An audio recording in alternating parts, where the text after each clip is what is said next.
U17 BCPFA Showcase. Team Alberta versus Team BC.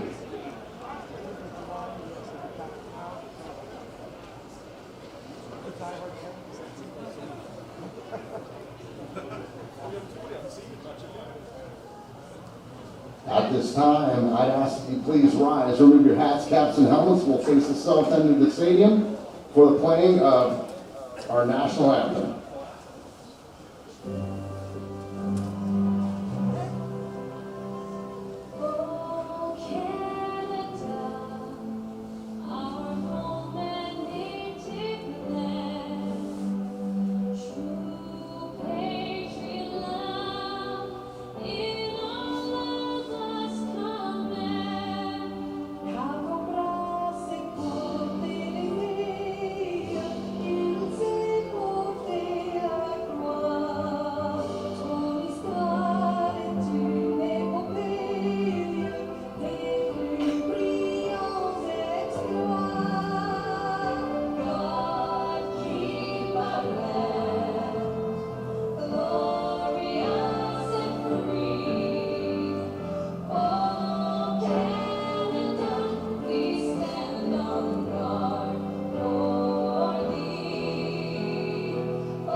Good afternoon. You are listening to the broadcast of the Team Alberta vs. Team BC Showcase Under 17 at McLeod Park here in Langley.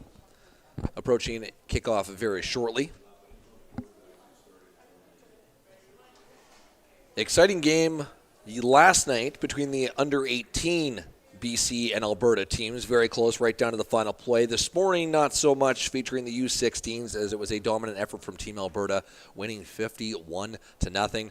Expecting a much closer effort for this game this afternoon. Adam Forsyth on the call, joined by Gord Randall, former Queens and UBC offensive lineman, current head football coach of the Sullivan Heights Secondary Football Program. Gord, thanks for joining me this afternoon. Always good to be here, Adam. I'm with you in hoping that we have something a little bit more like last night. And I know in looking down the rosters, certainly on the Team BC side, you're going to see a lot of familiar faces if you joined us last night for the U18 game. A lot of names that doubled up that played last night that are going to play again today. More different names on the Alberta side than we saw from last night. Interesting, too, we were noting before we went on the air here, significantly larger roster on the Alberta team for this particular showcase as well. So it'll be interesting to see if that's a factor with some BC guys doubling up, maybe more so than Alberta, and having fewer bodies on the bench too. Yeah, it's well, not quite double, actually pretty darn close to double the roster size. So we'll expect to see a lot of different looks from Team Alberta. Last night's game featuring the U18s, we saw the quarterbacks kind of shift every quarter. This morning a little bit different. It was more of a situational series in, series out type of thing for the quarterbacks. But we expect to see several different quarterbacks so far. Pretty good conditions for football. It is currently -1 here in Langley. It is overcast skies, a little bit cold out there. But I was just out there. It's misting just a little bit, so freezing rain. Beautiful West Coast conditions. Any type of big rain should hold off until about 3 o'clock local time. It is about 125 right now, and we might get a bit of a snow or rain in the forecast in the back half of this one. But for the most part, we are expecting great football conditions today at McLeod Park. Yeah, on the quarterback note, it'll be interesting to see what Team BC does. They only have the one quarterback listed on the roster for this game. That's Owen Seibin from Langley. North end of Langley attends Terry Fox Secondary on the other side of the river. That doesn't necessarily mean they don't have another quarterback on the roster. I'm sure there is somebody who could play in a pinch, but I suspect that we'll see a heavy dose of number 14 in orange this afternoon. Alberta, on the other hand, has two quarterbacks listed on the roster. That's number 9, Ryan Peterson from Okotoks. Go Dogs. And number 4, Josh Page from Spruce Grove. So expecting a very good showdown today, and Team BC fired up on the sidelines. It is a showcase showdown. Price is Right style reference right there, because Alberta with 1 win so far, BC with 1 win, and this is now the U17's chance to shine as they head into the holiday season looking for a W, while Alberta is looking to head back to their home province with a victory and a win for their province. So moments away from the opening play here. Should be a very entertaining game, and again, as we mentioned with the weather, it does look like the clouds are starting to roll a little bit. Shouldn't be too much You of a almost got factor. caught saying opening kickoff there. Yes, and I know, you got me, right? One of the modified rule sets in these showcase games, you will not see kickoffs in this game. So to start each half, you'll see one of the teams take possession on offense. Alberta gets to be on offense to start this game, so we will go straight to the first offensive snap. Alberta possession, first play of the game. The snap, handoff to the right side. 7 breaking out to the right, breaks a couple of tackles, picks up a pretty good gain. Late flag from the back referee, though. We'll see what the call is there. That's number 7, Nicholas Shuchuk from Sherwood Park with the run. Yep, fly sweep action on the very first play from scrimmage. Spread the offense out. Fly sweep's a nice play to get going to start the game, because it's a low stress play for your offensive line and your blockers up front. You can create your athlete the ball in space, try and get going in the right direction. Unfortunately, Alberta takes a penalty late here and are going to get themselves backed up right off the hop. So first play, a run play, but the penalty again, as Gord just mentioned, backing them up. So they are going to be first down, and a lengthy first down at that. Let's see what they have drawn up here.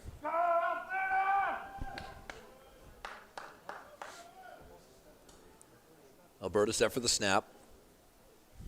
Quarterback glancing right before the snap, handoff. Runner goes left and immediately is bottled up and tackled by Team BC. And there's a name that I expect to see a lot of today, Malcolm Fraser. This kid, I've seen him play high school ball. He is a bulldog up front. Gets off the ball fast, very vertical player, will just bull rush right through you. And that's exactly what it is. He just overpowers his blocker there right into the backfield. I can't wait to see him play at the next level. He's a player. How quickly that gap closed for that running back, as Fraser just kind of came out of nowhere there. So now it is second down and extremely long. And watch out for Vinny Brownauer, the far defensive end here for BC. He had a provincial record in sacks this year. The snap, throw to the right, caught, and breaking a couple of tackles. Breaks another tackle, crosses midfield, still on his feet before sauntering out of bounds. A great catch and reception, a lot of yards after the catch, and a first down for Alberta. 22 Trey East on the play there, and it was a little bit more north-south than east as he gets upfield quickly and makes a huge chunk play. Gotta love when you can make hay out of a screen pass like that. We saw it a couple of times last game, very close to being a backwards pass. A bit risky, but obviously that one paid off and picked up some big yards. So another Grand Prairie guy, by the way. I'm seeing GP guys all over these Alberta rosters this week, and a great showing for Northern Alberta. So Alberta now crossing midfield with the handoff on the first down. Driving forward, picking up still on his feet. Moving forward and picking up a couple extra yards there. So 6 or 7 on the play. A nice first down run.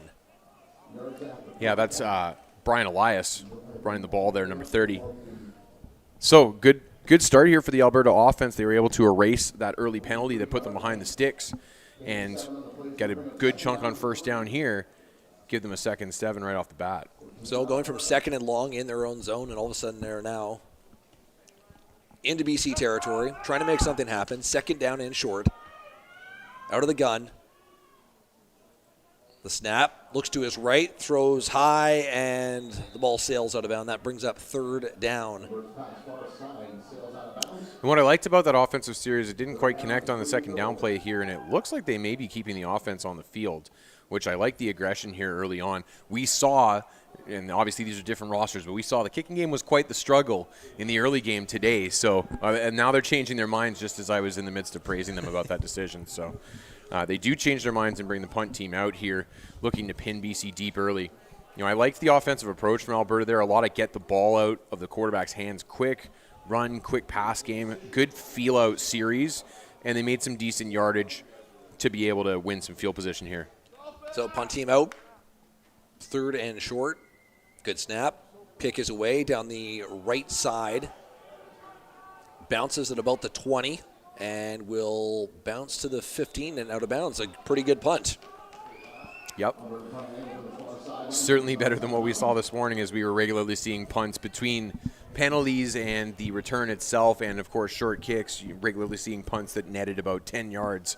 At that point in time, not a lot of point in punting. Which is what led to you speculating that we might see some plays where they are going to go for it on 3rd and short, but that is not what Alberta chose to do. So BC, first offensive possession.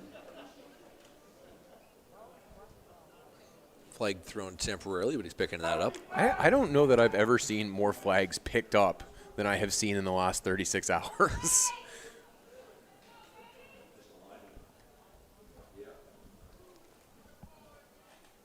So BC looking to drive down the field on their first offensive possession, still scoreless early in the first quarter.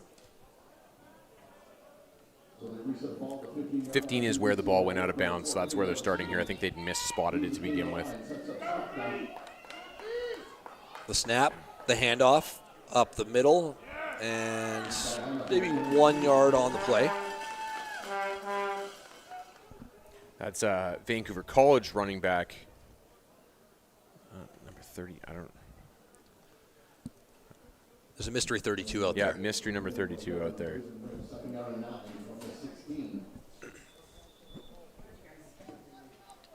So that brings up 2nd and long.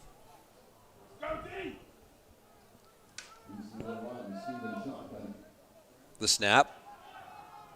Going way downfield, has his man wide open with a catch, and he is gone. He breaks his tackle. 40, 30, 20, 10. That is a touchdown for BC, a lengthy one at that. Terry Fox to Terry Fox connection there as Simon goes deep to his buddy, Ron Aranaza, right down the seam. This kid, not very big as you can see, but he is quick as all get out, and he blows right by the secondary. You predicted big things from the Terry Fox duo pre-game, Gord, and it didn't take long for us to see that on only their 2nd offensive possession. Absolutely, and for the BC squad, the protection early looks a little bit stiffer than it was in the first game, where they really struggled in that aspect of the game. Very impressive to break the tackle there, too, and he was gone. He knew it. Sprinting in that zone, so extra point away from making it a 7-0 game. 7:43 to go in the opening quarter.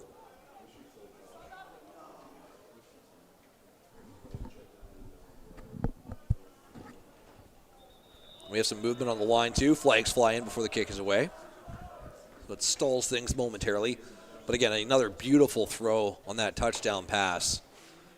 We were watching them in warm-up before the game, and they were connecting on some big downfield plays. So we predicted kind of big things going into that matchup.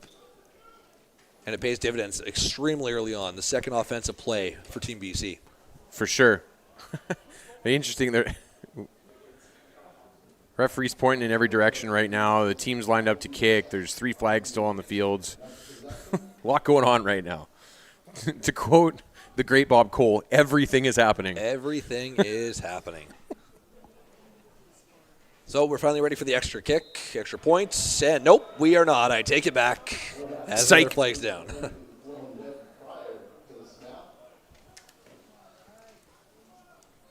So unlike the... That's what we want, 3 attempts at a PAT. Yep. That's game flow right there. Unlike the U16 BC squad, which failed to get on the board, unfortunately, in the game this morning, it took the U17s all of 4.5 minutes to get on the board tonight. Yep. BC bends but doesn't break in their opening defensive possession, and then they turn around and put an explosive score on the board. I think we're in for a good one here, Adam. There's the kick, and we are good, and BC's up 7-0 early. Because we saw the flashes, the athleticism from the Alberta offense as well, so I don't expect that this is going to be – you can tell pretty quickly usually whether a game's going to be competitive or not. This one's should be a pretty close game throughout, I think. So BC off and running, up 7-0, 7:43 in the opening quarter after that lengthy touchdown reception. Now Alberta looks to even things up with their possession. We'll see what they have dialed up for us early. So the penalties, we can't see each other out, and Alberta will work 1st Alberta ball, starting on the 35, first down. Snap. Looking left, finds his target, reception, caught, breaks one tackle, cuts back in. I was just about to praise the coverage and the recovery on the tackle there, and he slipped out of it. Very slippery stuff from Ben Falkowski from Calgary. I should point out, by the way, it is number 4, Josh Page, getting the start for Alberta at quarterback here. He was in on the first possession as well. So, first down for Alberta as they quickly approach midfield.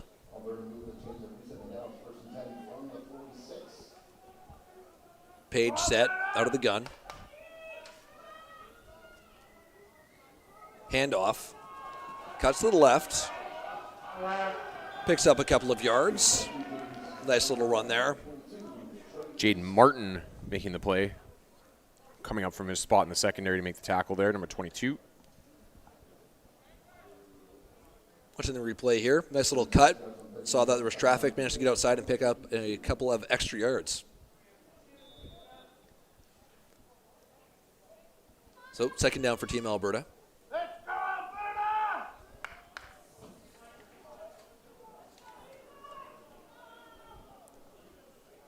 Page with the call. Snap, throw, again to Falwicki. And he is immediately caught, and it looks like BC stopped him just short of first down territory. Again, a lot of quick game to open up here from Alberta, trying to get the ball out of Page's hands quick. When you have a guy as slippery as Falkowski appears to be early on here, not a bad strategy and approach there, but a really nice tackle made by a deep straw.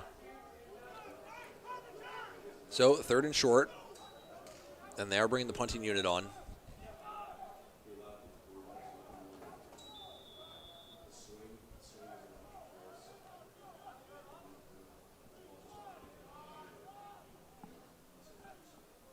Alberta with the snap. Punt away clean down the left side. Caught at the 30-yard line. And knocked out of bounds at the 40. Late tackle. Drew a holler from the crowd, but no laundry from the officials. So there is a flag down in the back, but that was, let's see what that was there. But BC's offense coming back onto the field, up 7-0, 5 minutes and 24 seconds left in the opening quarter. Looking to replicate a little magic after their first successful opening drive.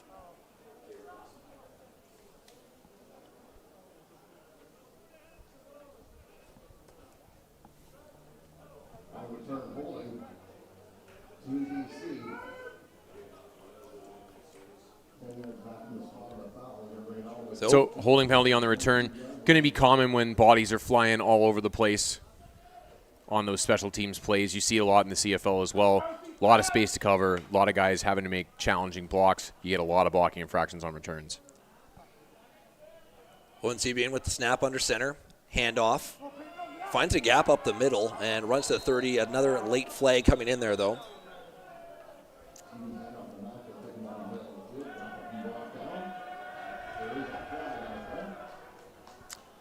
And this is already feeling like shades of last night's game with the amount of laundry coming out early on here. There were a lot of flags in last night's game. This one going against BC. Yeah, last night it was pretty rare to see a play clean. It was. Yeah, so hopefully that's not a trend that carries over to today. Holding on consecutive plays on BC there backs them up another 10.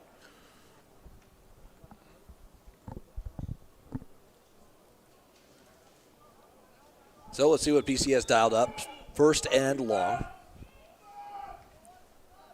The Langley native, Sieben, out of the gun. Takes the snap. Flag down again. Rolls out to his right and throws it. He hauled that in. He did a little toe tap catch along the end zone. Very impressive. Body control was excellent there, and it does look like they're marking it, so a nice play there. Yeah, let's see this catch again. This is impressive to keep his toes in bounds, and he does. Wow. What a catch. Really nice job there. Not a lot of length on him, but he extends all out to make that catch, and you can see why Sieben is so highly regarded. That was a really good throw on the run to put that right on the money as well. Second down for BC. Sieben back, looking to the right side again, finds his man, 29, and just incomplete. Couldn't hold on to the ball there. Excellent breakup there. That was 25 on 25 crimes, so 25 for Alberta. Lucas Finley with the pass breakup on number 25 for BC. So that brings out third down for BC, punting unit onto the field. So a good stop by Alberta after giving up a touchdown on the opening drive. Pretty fast-moving first quarter, 4 minutes left. Again, BC in front, 7-0. BC U18 successful in victory last night here at McLeod Park in Langley, and then this morning the U16 Alberta team was victorious. So kind of 1-1 in the interprovincial rivalry so far. Punt away, recovered, brought up the left side for a few yards, brought down at about the 43, and Alberta will start there in BC territory, first down. Yeah, Ian Arnault and Strachan Lieberman in on the tackle there. Number 8, Jordan Falconer on the return. And Calgary has pretty good, Alberta has pretty good field position here to start this possession, looking to even this one up.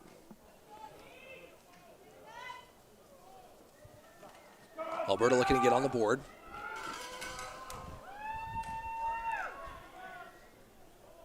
We'll see what they have dialed up for their first play from the 44-yard line.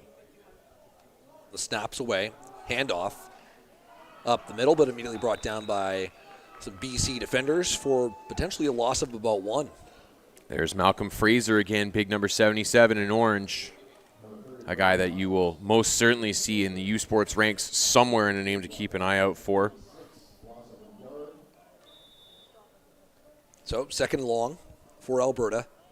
Has been pretty consistently the best guy on the BC front.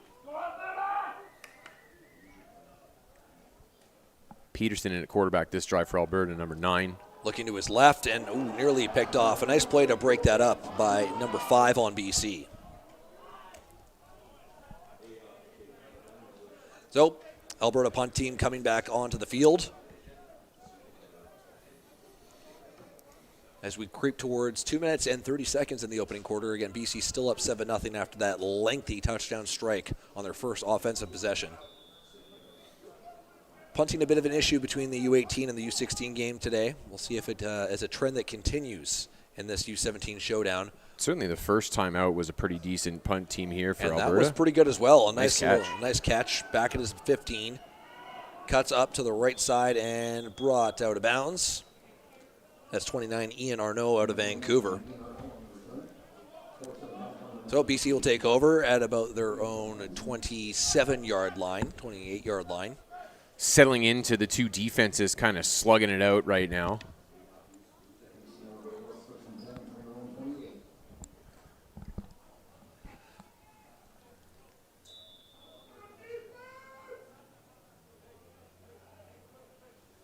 So, bit of a defensive showdown outside of that one big strike. Strong effort so far. Be interesting to see. I think BC will want to get some ground attack going here, so I would look to a potential run play on first down. But I do think, too, with Sieben that they are going to lean on the pass more heavily than we saw, say, last night, for example. A lot of communication before the snap. Sieben looks to his left and throws, finds his receiver, tackled at the 30. Good for a handful of yards. That's Nathan McMahon out of Mission with the catch. We got an Albertan down on the field. I believe that's number 90, Aiden Sendeki, defensive lineman down on the field. There you go. That's actually number 7. That's Cameron Neal with the catch out of Langley. So as the medical staff comes out to look at the player down for Alberta, $1:34 left in that opening quarter. But so far, yes, this appears to be a much more appropriate showdown, a tighter showdown than what we saw in this morning's game between U16, where Alberta emerged victorious, winning by 51. Well, and I think what you saw, the difference in that one game that appears to be the anomaly is that, again in this game, you're seeing the size be roughly equal between the two teams up front. BC able to match Alberta's size. You can always count on Alberta to have beef up front. Alberta beef, get it? But in that U16 game, there was a bit of an undersized offensive line and defensive line on the BC side, and it felt like Alberta really physically ground them down in that game. Ground beef. There you go. Was that intentional? That one was not. Okay, I like it though. You know what? I'm going to take credit for it. We'll take credit for it. We're giving you. Yeah.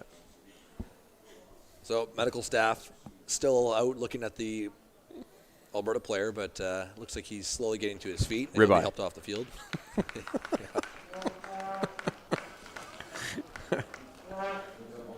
So as he makes his way off the field. There's been a lot of beef talk in the booth today between this and the 50 burger in the first game. It's true. And I think you kind of planted that in your mind's eye because we had about an hour in between games. And we went and got some 50 burgers. We definitely got some burgers. So as he's helped off the field, BC heading back out there. So as a former offensive lineman for Queens and UBC, when that kind of happens, when a player's down, you have a lot of time to talk over a play. Mm-hmm. So what was going on in the BC sideline while they were chatting? All the players kind of head over, drew up a play. Typically, the offensive line coach is looking for that opportunity to squeeze in an extra adjustment and ask the players what they're seeing out there, see if they have any questions, those kind of things. Communication is so key in an offensive line, right? Making sure that you're on the same page. And we saw that there as a little dump-off pass, picks up a couple of yards. That's Isaac Antilla, number 32, on the reception there. One of two running backs in this game for BC, and a guy who looks to be somebody they want to get the ball into the hands of quite a bit here this afternoon. So obviously well short of the first down marker, so the punt team coming on for BC, as we are just on the verge of the 1 minute mark of our opening quarter.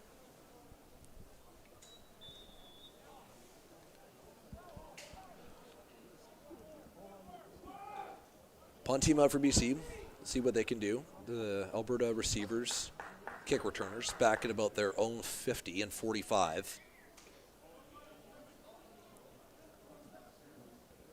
As you said several times on the broadcast, punting a bit of an adventure the last 36 hours between the U18s and the U16s, but so far today, there we go. I kind of jinxed it. A bit of a high punt, flag down on the field, kick returned at the BC 50. Now, that being said, we got a couple penalties on this play, so you're going to get a no yardage on the return. You're also going to get a roughing the punter, however, so I believe that this is going to keep the ball in BC's possession because the punter infraction occurs first. And you're exactly right, Gord. Because that punter penalty happens first, it actually negates the no yards. Basically, it's as if the punt never happened. So it'll be – I still got 3 on the stick for some reason, but it should be a first down. Shane Cruz just trying to figure it out here on the near sideline. You can see the ball spotted there close to midfield at the 46 for BC now. So a little bit of a bailout for BC there. So, new set of downs for BC. Now, that's a trend that has continued since last night, too. All 3 of BC's squads have had their issues protecting punts as well. Keep an eye out for that. The snap, looking left, finds his receiver down the sideline. Open target, tackled after about 5 yards after the catch, and that is good for a first down. That's Ty Benefield there. Benefield, interestingly enough, born and raised in Vancouver, played some of his high school football at Vancouver College. This past fall decided to move down to a prep school in California and played his season out down there. A guy who has Division I aspirations in the States. Oh. And a name you might recognize, by the way, CFL fans, that's the son of David Benefield, the longtime CFL defensive end. Final snap of the opening quarter. And it is knocked out and caught. Bit of a broken play there, but it ends up in a couple of yards. That's officially the Owen Sieben can officially do everything now. Yep. Catches his own pass. Pass thrown, knocked down, right into his own hands, and good for a couple of yard gain. Nice little scramble here by Sieben. So, Adam, take a look down on the BC sidelines and on the BC field and see how many black helmets you see with white and red bird wings on the side. Yep. That's the helmet of the Terry Fox Ravens, and they were in the provincial final this past season in high school football. Most of the guys who are playing here right now are in grade 11, meaning they're back next year. So if you could gamble on BC high school football, Maybe go to Bodog Yeah. and see if they can get that going on. We could find somebody. I would say that Terry Fox is going to be a pretty high up there favorite. So Terry Fox well represented by Team BC here at the start of the second quarter. As BC is now into Alberta territory. Sieben still in a quarterback, drops back, takes the snap, goes way downfield. This man is wide open and hauled in. What a catch and a touchdown for BC. He almost got caught from behind there too. Cameron Neal almost guilty of showboating a little bit too early, but he manages to get into the end zone. Looked like, I think it was 33 for Alberta. Tyler Bailey really hustling to get caught up there. Almost got him down before he got into the end zone. And there you go. Again, Sieben showing off his arm strength. And just a great throw downfield and a nice reception over the shoulder and hauled in. And, yeah, he did kind of ease up a little bit too soon. Nice effort by the Team Alberta defender there. Like the scheme from the BC offense, though, and they were able to expose Alberta with no deep safety in the middle of the field there. When you get a matchup between Neal and a linebacker in coverage, you are liking your odds in that matchup. So things worked out pretty nicely there for BC on that particular play. Extra point is good, so BC is up 14-0 on Team Alberta in this U17 showdown at McLeod Park in Langley. 11:50 to go in the opening half. You have to like the start for BC, and a very impressive showing so far by quarterback Owen Seabian out of Langley.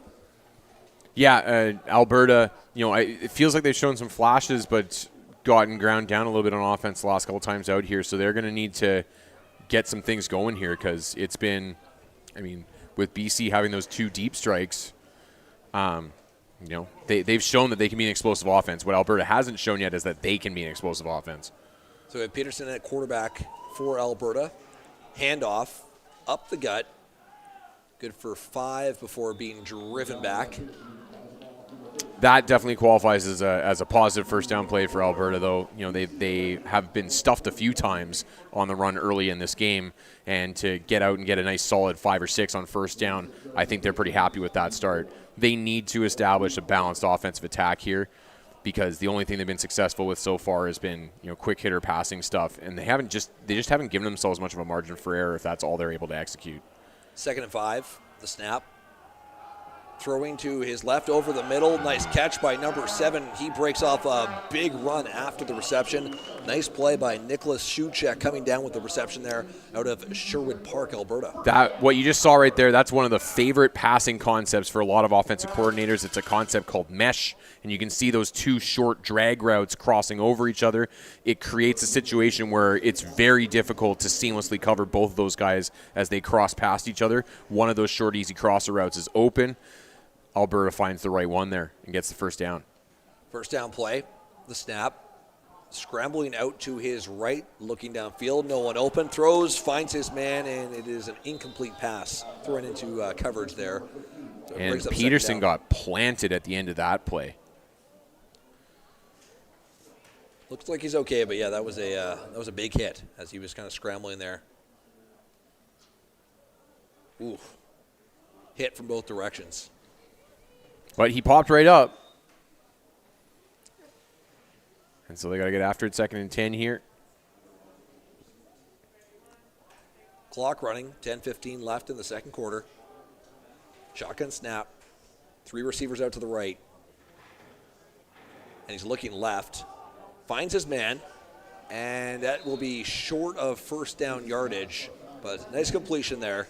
That looked like Falkowski again, who seems to be the kind of the safety blanket for both Alberta quarterbacks so far. They just sit him down in coverage there, take whatever chunk they can get, and now they're in decision time again. But I think down 14 here, they're going to want to keep the offense on the field.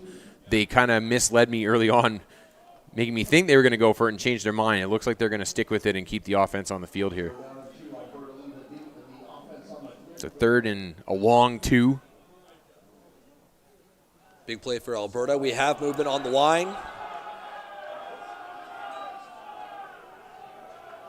Yeah, that's not a dead ball foul in Canadian ball, so that should have been a free play. But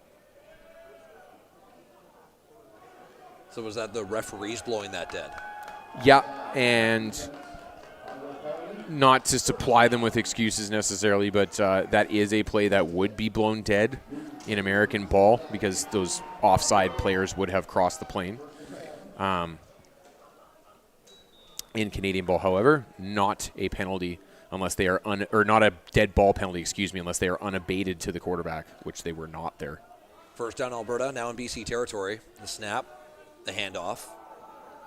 Up the right side and brought down for a gain of about 5, potentially 6 yards. That's Trey East again there, the Grand Prairie native, as we talked about a little bit earlier.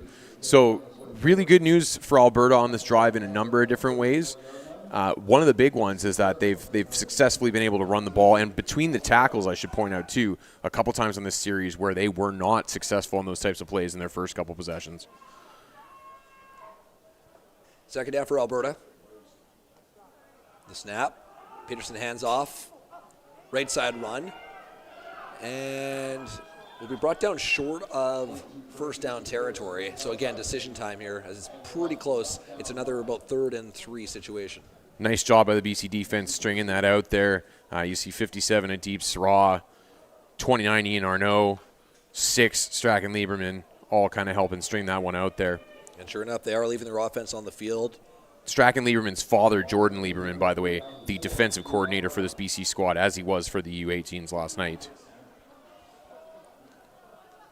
Another jump. Peterson drawing him into that one. Now this time an offensive guy moved as well. Yeah. And that,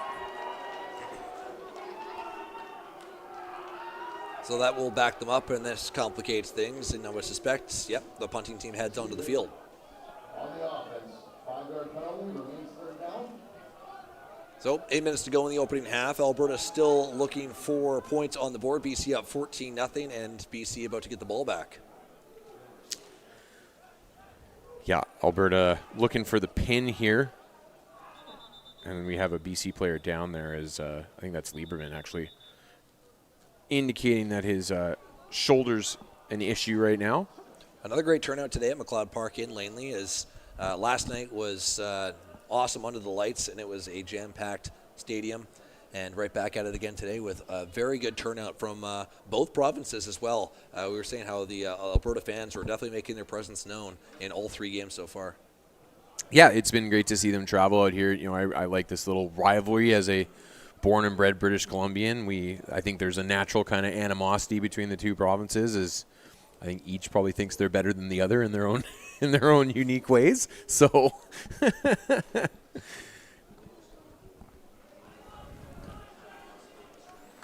Nice making his way off the field, so very shortly we'll get the 3rd down play and a punt from Team Alberta. And those are the best rivalries, right, where each side has a legitimate argument as to why they're better than the other one. Well, I mean, even us with the Alberta coaching staff this morning having a discussion about whether wet cold or dry cold, what you would try to do, right? Yeah. We were saying -3 and wet cold, and like, no, we take that over -20 and dry cold, and we were disagreeing. So the rivalry's on, even up in the broadcast booth. Punt off. And angling towards the sidelines, out at the 10-yard line. A very good punt. Flag is down. So that's a situation where, as a returner, you want to run up and play that ball and not just let it roll out of bounds in the Canadian game. The American game, whatever. All the defense can do is down the ball. There's no yards to worry about, those kinds of things. In the Canadian game, for starters, the kicker is eligible and can go pick up his own kick. But if you go up and play that, you can draw that potential no yards foul, whereas you can't if you never touch the ball. Now, there was a flag down on the play, but given that there was no pickup of the ball, I would assume a blocking foul. Still no. I haven't seen a signal, but it does look like they're backing it up. Given how close BC is to their own goal line, that could be a half the distance of a 10 yards penalty, which would be a blocking foul. So, BC first down deep in their own zone. The snap. Scrambling out. He has a bit of room to run.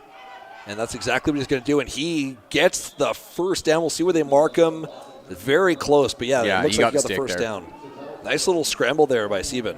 Yeah, that quickness is not something that he's shown off yet today. That was the first time we've kind of seen that. You know, Alberta gets a little bit of push. They collapse the left side of that offensive line, and Sieben just able to outrace the defensive end there in a nice little slick move to reach the ball over the first down marker, as they did call illegal contact in the secondary on Alberta. Because BC got the first down anyway, they're going to respectfully decline to be given that yardage. We're almost entering the territory where we're going to play the recording of you just saying flag on the play. True that. Well, hey, we all came here to see penalties. Yes, yes. That's what this showcase is about. All right, first down for BC from their own 20. The snap tripped off the play, and it's a fumble. It is a fumble. Ball on the ground, and Alberta has recovered. Wow, it looked like the quarterback stumbled receiving the snap, and it's Alberta's ball. What a play. And that's unfortunate. It looked like you had an offensive lineman trying to move laterally, and he's just getting out of his stance and steps right on the quarterback's foot. Looks like the center himself there actually ended up stepping right on his own quarterback's foot. Play. Jake Oreo out of Lloydminster with the recovery by Team Alberta. Great defensive play by the youngster. And all of a sudden, Alberta right on the doorstep of the end zone looking for their first points of the day. Huge break, and Alberta really needed one. They haven't had one yet early in this game. That's a big one for them they kind of needed here. Josh Page back in at quarterback. First snap is a handoff. And breaks 3. He is in. Wow, breaking through tackles. There looked like there was nothing on that play. All of a sudden, he finds himself in the end zone. Number 30, Brian Elias out of Sherwood Park with the touchdown. Alberta on the board just like that after the fumble recovery. Really love the patience there from Elias, the running back here. As you can see, he's still working upfield, but he's waiting for his block to set up. When a seam opens up, he hits it. Exactly what I would expect from a Sal Composite guy. One of the top programs in Alberta based in Sherwood Park, their Salisbury Composite. Does not surprise me to see a talented guy coming out of that program. And just like that, bing, bang, boom, we have a 7-point game. I love seeing a running back when they find that gap and they kind of stop and they almost put their hand on the back of their lineman and just kind of like, all right, where am I going to go? And he found that gap. Man, especially at this level, a guy who is patient enough to kind of slow his feet down. He's still moving in the right direction. He's not stopping, but he's working upfield and just waiting to see things open up in front of him so he can hit it. Really liked what he was doing there and how he approached that. Well, there's the break Alberta needed. Down 14-0, about halfway through the second quarter, and suddenly fumble recovery, end zone, and we have ourselves a brand new ball game. Very impressive from Alberta. So BC getting the ball back now at the 35, first down possession. See if they could bounce back after an unfortunate play. They are smartly going out of the shotgun here to start this offensive formation. This offensive possession, excuse me.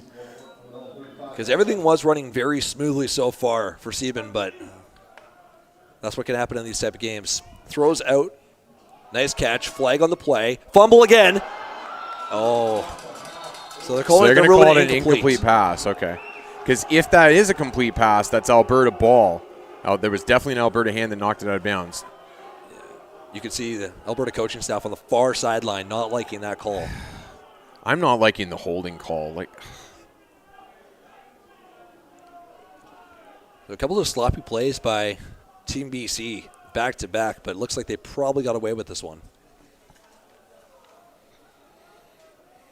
I mean, when you're watching, and don't get me wrong, players generally never think as a general statement that they committed a penalty, but when you're watching the offensive line go, sorry, so which one of us did you call on that? Right.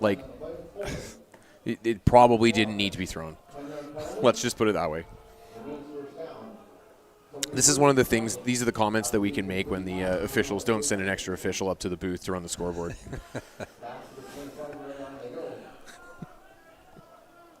Do you think they did that after, or maybe criticisms of last night's game with all the flags? I don't know if they had one up here last night either, but let's put it this way. I don't exactly have a lot of love lost. So long moonshot and a great catch. What a throw and what a catch. 19, Ty Benefield with the reception on the near sideline. Great catch. That ball traveled probably 60 yards in the air. Not only is he throwing that well down the field, he's throwing this, he lets go of this ball from his own 17-yard line to the wide side of the field, and it falls past midfield. Remember I told you in pregame this kid could sling it? Woo! That was a throw. Ed, great reception by Benefield with two. Benefield reads it perfectly. Yeah. Still slightly underthrown is the irony of the whole thing. And he's able to come back underneath the coverage there. All right, next play, handoff.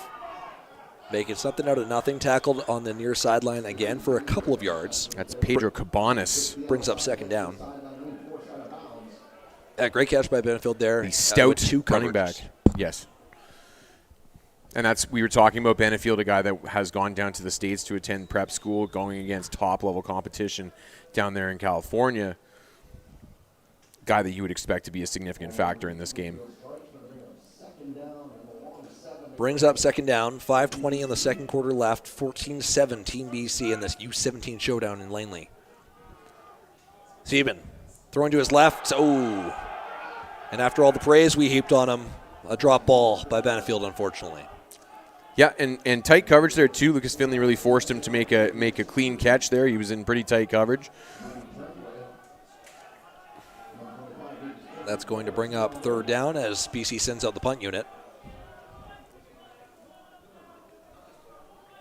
In general, I mean, that drop kills the drive, but in general, I've liked what I've seen from the BC offense when they've not taken penalties throughout this game. You know, you've got a quarterback who can really push the ball downfield, but they're not forcing it downfield, you know? Out of all three games we've watched so far, Sieben's performance, he's the one I've kind of noticed the most of someone who can stand in there confidently and sling the ball out of there. Yeah. And he's finding his receivers all over the place, looks confident. Outside of that one fumble mistake, not a lot you can really criticize about his game. Yeah, for sure. I mean, Alberta, in all three games, Alberta had quarterbacks that could get the job done, that did a really solid job of directing the offense for the most part. Not necessarily guys that were bombing stuff downfield, but guys that could, make the throws that they needed to make and do so effectively. But Sieben's kind of another level, right? Like, this guy is a guy that is, right now at least, looks to be the X factor for the BC team. Spruce Grove's Josh Page in a quarterback for this series. First down, takes the snap, fakes the handoff, rolls out to his left, fakes the throw again, and is going to run for being hit. Josh Burchak, nice play there from his defensive tackle spot, not only to keep pace with the quarterback, but to make a really nice diving tackle there. Sold the handoff really well, too. A couple of the BC defenders bit on that, and then rolls out to his left. That's a really nice tackle from a big man. You don't see a lot of those from big men. They're used to hitting people up big and kind of driving them back. So when they're in a chase tackle position to execute that tackle, that's a really nice play. Brings up second and about 6. 4 receivers out to the right. And that's where he looks, throws to his running back, who breaks a tackle, cuts up, and it should be good enough for the first down. We have seen both provinces make use of a similar scheme here, run quads to the field, have 4 receivers out in front of that, and then just run a little swing right behind it. Alberta did it on its first series on that second and long that East turned into a big chunk pickup. This time not quite as explosive of a play, but he's able to fight forward and get to the stick. So fresh out of downs for Team Alberta. Down to 3 minutes on the clock in our opening half. Alberta looking to march down the field and even things up. The snap. Finds a bit of a gap, escapes traffic, and picks up yards, drives his way to a first down. Great run by Page. That's a play that'll get the sideline going there, as Page probably should have been sacked on that play. You see a couple of BC players in the backfield. Vinny Branauer, number 92 in particular, with the initial pressure there. Yeah, just escape. He had 3 or 4 hands on him. Yeah, 3, 4, 5 guys with a chance to bring him down, and he's able to not only avoid the sack but get a first down out of the play too, and maybe take a few Team BC players with them, as I see one guy doubled over and another guy on a knee right now. Yeah. So hey, you see your quarterback with a big tough run like that, that'll get the sideline going. Yeah, this is the I'm kind of hurt, but I also need to ice the quarterback after such an impressive run here.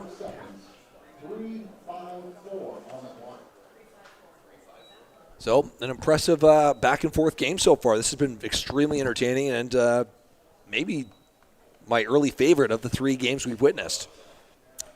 Yeah, lots of good talent on the field here, and BC's had the explosion plays early on here, but Alberta is continuing to just kind of chip away. took advantage of the opportunity they were given, and yeah, this is shaping up to be a really good one here. Let's hope the weather continues to hold off. We creep below the 4-minute mark in the opening half. Alberta looking to cross into BC territory.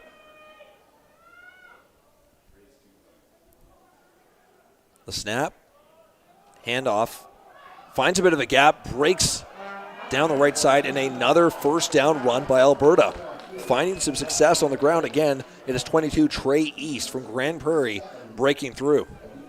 Yeah, and just taking advantage of a little bit of over-aggression on the BC front there, especially the end. He's too aggressive at getting upfield there. That's a 1st and 10 play. You've got to still have run in your head a little bit. You can't just straight pin your ears back. And so he kind of runs himself out of position there and creates a nice seam for East to run through. Page under center takes the snap, handoff again. And another nice little run there. This time it is number 30, Brian Ilias out of Sherwood Park. I really like both of these running backs that Alberta's got going today. Elias a little bit smaller, a little bit more shifty, but you can see we talked about the patience on his touchdown run. East is a bigger, more physical type of running back, but they're a good tandem. And, Alberta is smartly leaving both of them on the field. Yeah, it's definitely creating some headaches early for BC here. We'll see if they continue this ground game.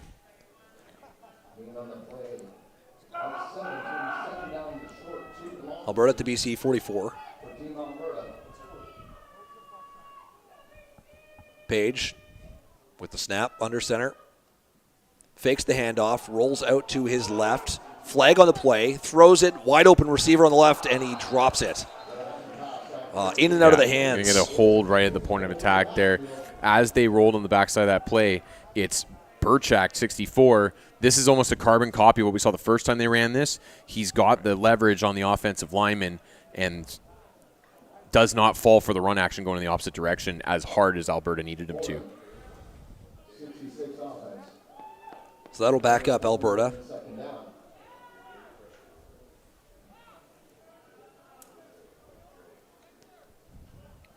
Okay. I guess they were just short of the stick. I guess that's what BC's worried about. I'm just trying to decide why BC accepted that penalty, because it was going to be 3rd and 2. But I guess they would rather make sure that they've got long yardage here and try and get the stop.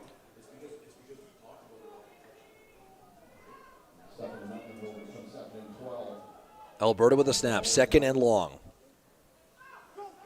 Oh, and there's Vinny Branauer. Right down the middle, ton of pressure, sack.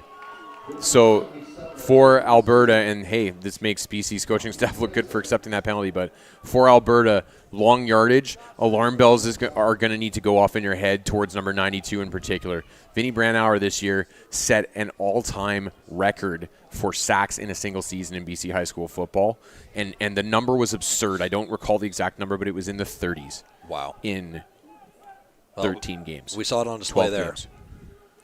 So Alberta to punt. Pretty solid punt down the right sideline. Bouncing around. And flags fly. That's about the 43-yard line. I understand the thinking there from 27 and White. It was bouncing around people's feet a little bit. At that point in time, it's a 5-yard penalty anyway. You're going to get called for it anyway because you're that close to the ball. Just fall on it. And if it happened to have hit somebody from Team BC's feet, you guys get the ball. Yep. So I understand the thinking there. The smart play, that's Carter Smith, number 27, who just decided to fall on that.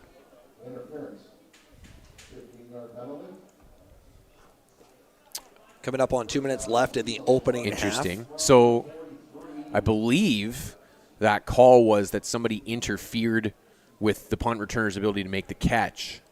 So it's no yards interference was the signal there. I think that's what they're calling, and that's an automatic 15. It's basically the equivalent, if you're an NFL fan, of what they call punt catch interference in the American game. So BC moving up a little bit for their first down snap. Looking left down the field, has his man. Oh, good battle for the ball. Outstanding pass breakup by Merdy Tremblay, number 16 there. Sieben looked like his guy had a step there, but Tremblay right in his back pocket. Great job to see the receiver look up, turn and find the ball and then elevate in front of him, and in fact was unfortunate not to come down with the ball himself there. That would have been a heck of a play had he been able to hold on to that one for the interception.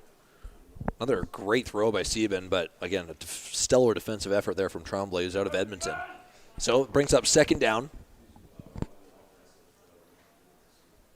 Sieben out of the gun. 3 receivers out to the right, 4 receivers now. And that's where he is. He's in trouble.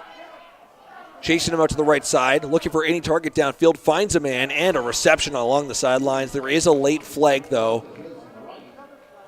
That's too bad because, again, that's well behind the play. Sieben had extended the play, makes a great throw on the run. Don't quite see what the penalty would be there That's on the a replay. phantom call. I apologize for the exasperation, but we've watched 3 straight games of this, and it's Gord's offensive starting to weigh on me a lineman little bit here. is coming out here. So that will back BC up. Sorry, I should be more professional.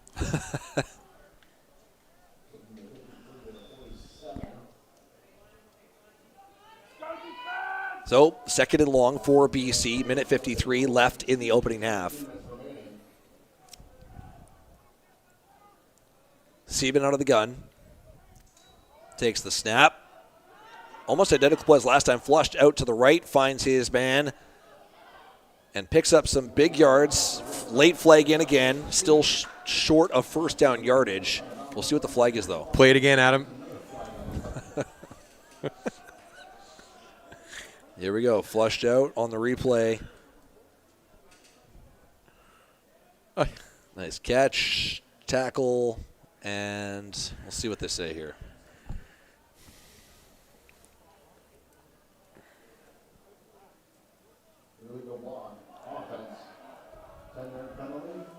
And moves BC back again. Illegal block on offense. So that second and long became second and longer. Play Freebird. And what's frankly a little bit silly about the way that this is marked in the Canadian game, but like that foul occurs well downfield. It still backs BC up because they were short of the first down marker. It still backs BC up a full 10 instead of backing them up from the spot. Sieben with the snap. Looking up the middle. Oh, nearly picked off. Great defensive read. Again by Tremblay. Play it again, Adam. We got ourselves another flag. And I think this one's going to be roughing the passer as Sieben took a big hit there after delivering that ball. BC sideline certainly seems to think that it's an Alberta penalty. Really liking Tremblay's read so far. That's the second or third time now we've seen him with a pretty good read on things. So. And they're picking up the flag. Little Bronx cheer from the crowd. Yeah, he probably just jogged into the huddle and went, hey, sorry, force of habit. So, punt team on for BC. Third and extremely long. So, assuming... Third and Aldergrove. Yes. Based on the previous punts we've seen over the last 36 hours or so, Alberta's in line to have some pretty good field position late in the second quarter here. Yeah, I mean, it's so long that their returners are lined up pretty much right at the first down marker right now. Little bouncing kick. Lands on the second hop and tackled right at midfield, just shy of midfield. It was very good coverage. And a good job by the returner. That's Falconer again there, reading that low kick, coming up and playing it on the run. So you get a chunk there, and Alberta can take over pretty close to midfield here. So after a pretty hectic pace for the first quarter and a bit, things slow down a little bit. We've only covered a minute or so off the clock in the last, say, 10 minutes, but a minute and 30 left in the opening half. Still 14-7 for BC. Alberta taking over at midfield. Look for Alberta to pick the pace up if they get the ball moving in the right direction here with that amount of time left on the clock. And attempted scramble out of the pocket. No good there, BC. Nathan McMahon coming down with the sack. The Mission Roadrunner. Never quite understood that name. Not a lot of Roadrunners out in the Fraser Valley.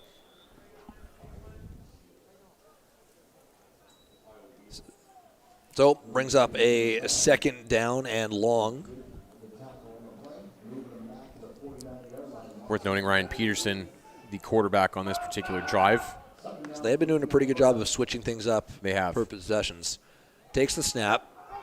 Into traffic again, and is that a so they're going to call that an incomplete pass. It looks. That was very close to being a fumble and coming out before his arm comes forward. Let's watch the replay here. So you see BC running a stunt up front. Ooh, I think that's probably the right call. That was very close, though.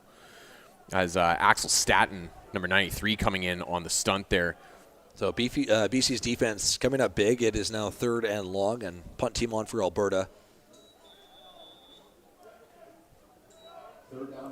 BC running just a stunt on both sides of the D-line there. Both defensive ends crashing to the interior with the defensive tackles looping back to the outside. Getting a pretty good punt there. And a muffed punt, but he falls on it. And flags fly. Play it again, Adam.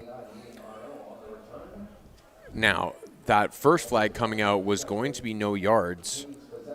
I think that it will become a 5-yard no yards because of the muff on the original catch. Ball then hit the ground. That now, I believe, becomes a 5-yard penalty. I have been wrong before, though.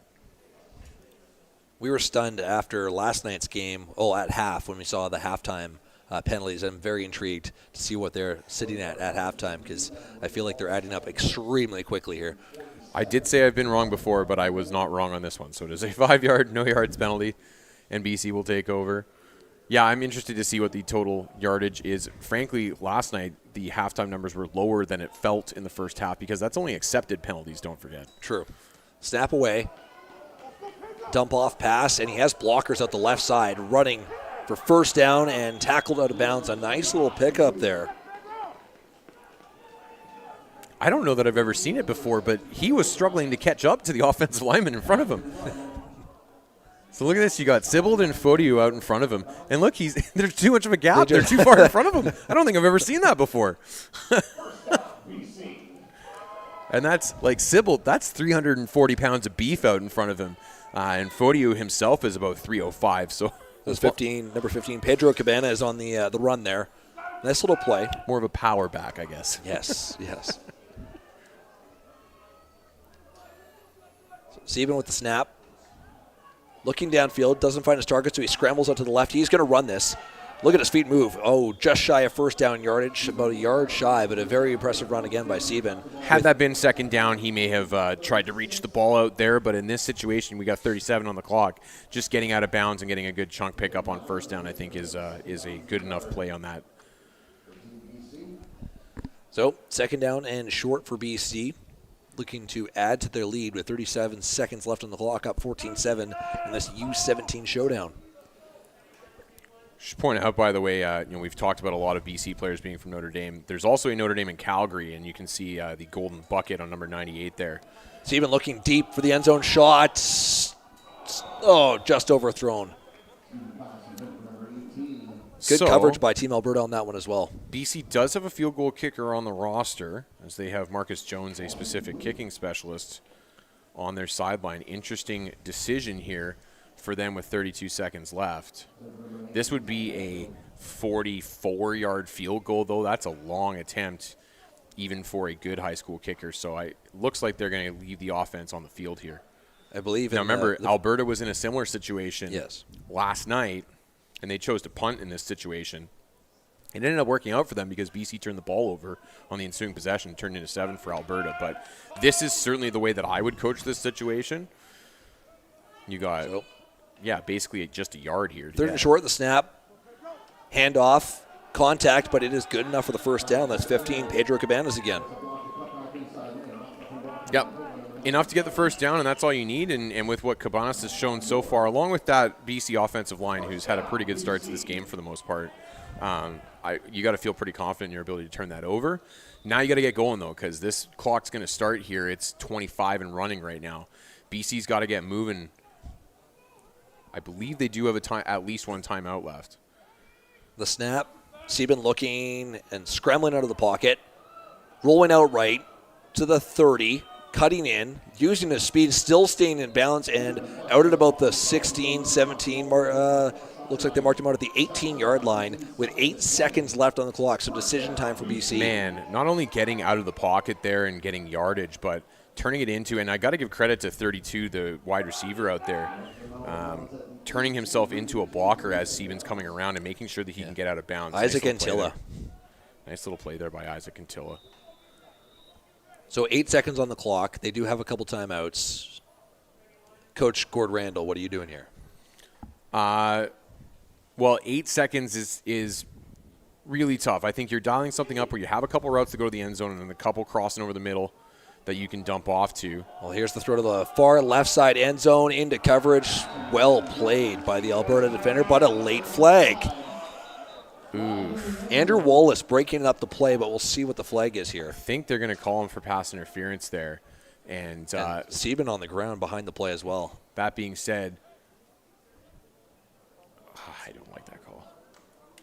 That is a tough call there. If that is indeed pass interference, we'll see what they say. So for what it's worth, like there's contact there. He's got a hand on the receiver, but the defensive back is entitled to try and play the ball as well. He's got his head turned around. He's reaching his arm out to swat the ball down. And okay, good. So hey, full credit to the officials. And I know we've seen a lot of this weekend, but I think that's a good pickup. And what I think happened there is the guy who saw it from one angle. The guy on this near sideline came over and said, look, I saw it from a better angle. That was a clean play. That's not a penalty. I think that's a really good job of the officials to review that and pick that one up because that was not a pass interference foul. Concern for BC, though, is Sieben is headed to the medical tent here. It looks like he's grabbing on his right hand, which is his throwing hand, looking down at his fingers, it appears. So they're working on him on the sideline as BC attempts a field goal. Kick is up, and it is wide. Wide to the left. Alberta's going to try and run this out of the end zone here, and they have a couple gaps here. There's a gap. Still making room. Finally brought down short of the 36-yard line, but a very nice return out of the end zone off the missed field goal. Worth pointing out, again, something that the BC guys are not going to have a lot of experience with is covering field goals. That's not really something that's a big factor in the American game with the uprights at the back of the end zone. Big factor in the Canadian game, and I think BC's got to be a little disappointed that they weren't able to tack on any points on that particular possession there. So we've reached the half. BC up 14-7, a very entertaining first quarter. Looking down the sidelines again, the BC quarterback, Sieben, down in the medical tent there, working his fingers and trying to grab a football, and it looks like every time he's grabbing, he's grimacing. So it's something we'll pay attention to, see if he can return to the game in the third quarter. But overall, thoughts on the opening half? Impressive effort from both sides. Yeah, look, we've been enamored with Sieben and his performance, and let's not take anything away from that. But full credit to the Alberta side who has scratched and clawed and scrapped and kept into this game, right? It's felt like BC's kind of been the more threatening and explosive squad, I think, of the two of them, but we got a 7-point game here as we go into the half. So, it doesn't really matter how you get there, but you're there. So both teams right in this game, looking forward to a real barn burner of a second half here.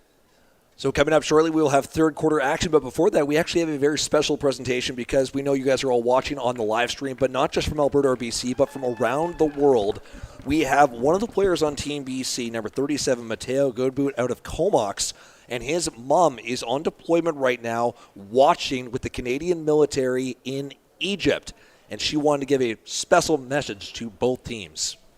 Hi, I'm Caporal Nadia Bizier, and I'm currently deployed on Operation Calumet in Egypt. I just wanted to take a moment today and send a message to all of you to congratulate you on making the provincial teams. That is an awesome achievement. You should be proud of yourselves. Now, a personal message for you, Matteo. I may be over 11,000 kilometers away from home, mais sache que je pense à toi à tous les jours. And even though the teams won't hear my voice out on the field today, know that the camp will, because we will be watching live from Egypt. So again, congratulations to all the players for making their teams. We will see you on the field. Good night, everyone!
see me?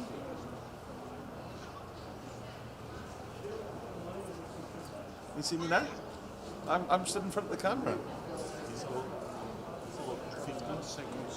Wait about 15 seconds, you should see me.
Welcome back to McLeod Park in Langley, British Columbia. It is third quarter action between Team BC and Team Alberta in this U17 showdown.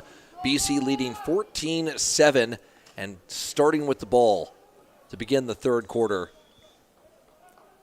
We watched the U16 and U18 matches yesterday and this morning. Alberta and BC walking away with a win each, so we'll see what happens here. A run on the first play. I'm Adam Forsyth on the play-by-play, joined on color by Gord Randall, former offensive lineman for Queens and UBC. He is also the current head coach for Sullivan Heights Secondary, running their football program. Gord, thanks for being on the call with us today, and also, what did you see in the first half? What stood out for you? Well, you see two different styles of attack here. Alberta really dominating the ground game, racking up over 100 yards on the ground in that first half, 105 in total, to be specific. Whereas BC's offense a little bit more pass-oriented, and you can see, Owen Sieben, he can really throw the ball around. He went over 200 yards in that first half. So you can see some of the highlights from the first half there. Malcolm Fraser early in this one, breaking through with a tackle for a loss in the backfield for BC. BC's offense, like I said, very pass-heavy. 249 total yards in that first half, 207 passing for Sieben, 9 of 14, 207, and 2 touchdowns for the BC pivot. He did lose a fumble after he got his foot stepped on and lost the ball. 42 yards on the ground for BC in that first half. Sieben takes the snap, handoff, and immediately brought down, which brings up a second down for BC. Really nice play there. Kiari James shooting through the line of scrimmage and making that play in the backfield. Another one of the many St. Francis Browns players on this Alberta squad. Good start for the Alberta defense. Good to see Sieben back in as well, because he did appear to have hurt his hand on the final play of that second quarter there, but he is back out there. Doubly good as the BC squad does not have another quarterback listed on their roster, Yes. so I'd be curious where they'd go from there. Alberta rotating quarterbacks so far with Ryan Peterson and Josh Page, kind of alternating series. Right now, it's still BC ball, second down. Sieben takes the snap, looking to throw, throws out to his right and hauled in. Ooh, right at the sticks. That is going to be extremely close. We'll see where they mark him. That's Nate Swing making the catch. And they the are going Surrey to mark native. short. He is going to be short by a couple of yards. So that brings up a big decision on third down. So, taking bets on the penalty numbers for that first half. What do you got, Adam? Can you refresh my? Do you remember what the number was on? So yesterday's game? number was 16. 16 penalties. night's I can game. say 13. You were bang on. 13 Really? penalties. All right. So, run play, they do decide to go for it on third down, converting for the first down as they cross into Alberta territory. Pedro Cabanas, the short yardage back of choice for this BC squad today, it appears. And, you can see that confidence in the offensive front and in Cabanas to get that short yardage situation converted. No hesitation going for it there, 3rd and 2. First down BC, Sieben at the snap, looking to his right, doesn't like what he sees, so he scrambles out to the right side and just kind of throws it away out of bounds. And this has been one of the things that has really impressed me with Sieben, and I've watched him play before, but with his high school squad, Terry Fox, he often plays within phase a lot more than he does today. So when we say within phase in the football world, we mean as the play is designed. So if a pass is designed to be a pocket pass, he's dropping back in the pocket, getting the ball out as the play is designed and it's on structure. When you say out of phase, it's when he gets flushed out of the pocket and needs to extend plays. His first read isn't there, so he has to try and make things happen. That's out of phase. Think Johnny Manziel, that type of stuff is out of phase. And he's been really good at improvising, extending plays, trying to find ways to turn potential negatives into positives in this particular one. As you were saying earlier, too, about Terry Fox being well represented, you can see on the shot right now on the screen there are 4 players in camera range right now wearing their Terry Fox helmets. So well represented there. Trainer's out to look at number 15, the running back, Pedro Cabanas, who went down in that last play, but he is making his way to the sideline, and it will be second down coming up for BC. 9 minutes to go in the third quarter, still 14-7 for BC. Both teams looking for offense to open up the second half.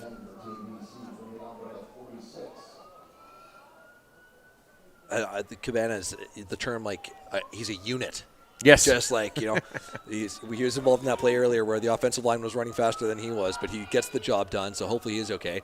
Throw on second down, a nice completion across the field. Started at the right hash marks, threw all the way across the field. Sieben connecting with number 8. That is Ron Arizona of Maple Ridge. Nice little catch there. First down, BC. And we talked about the Fox guys on this offense. Not surprisingly, Stevens' 2 favorite targets in that first half, Aaron Ozza, another Terry Fox guy, and number 7, Cam Neal, another Terry Fox guy. Both those guys found pay dirt in the first half to provide all of BC's scoring so far. 3 receivers out to the left. Sieben takes the snap, looks left, throws left, but it is batted down to the line by Alberta. Saw a couple offensive linemen who were hoping to have the opportunity to catch that one there. Did the old, you got the old my bad from one of the offensive linemen there, like, yeah. Dude, we know, like, your guy is the guy that was hitting the quarterback. We know. We all saw it. Everyone on this. We're pretty sure he wasn't supposed to be hitting the quarterback. Everyone watching from across Canada right now saw it, but we appreciate you acknowledging your mistake. Hey, not just Canada. Yes, everywhere. Too. Second down, Sieben with the snap. Again, looking to his left side with the throw into coverage, incomplete, and that brings up third down. We should bring up that the halftime video there from Egypt. Very cool video to see them all cheering on these youngsters. And it was awesome that Mateo's mom gave it a shout out to both sides, saying this is a pretty cool game to be in, to showcase their skills. And like you said, an international audience is watching. Yeah, and great that we were able to get this in. I know we talked about this in our earlier broadcast, but this was originally scheduled to be last July, had to be postponed for gestures broadly at the world around us.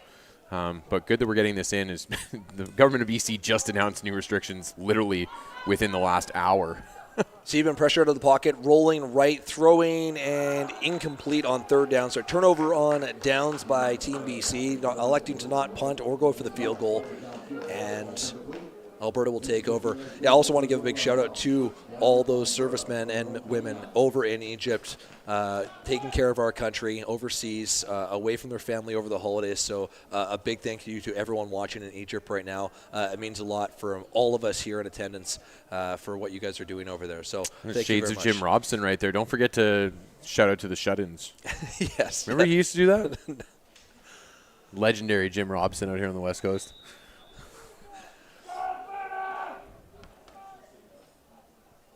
Alberta with the snap, handoff, run up the right side, good for about 4 or 5 yards. Should bring up 2nd and 5.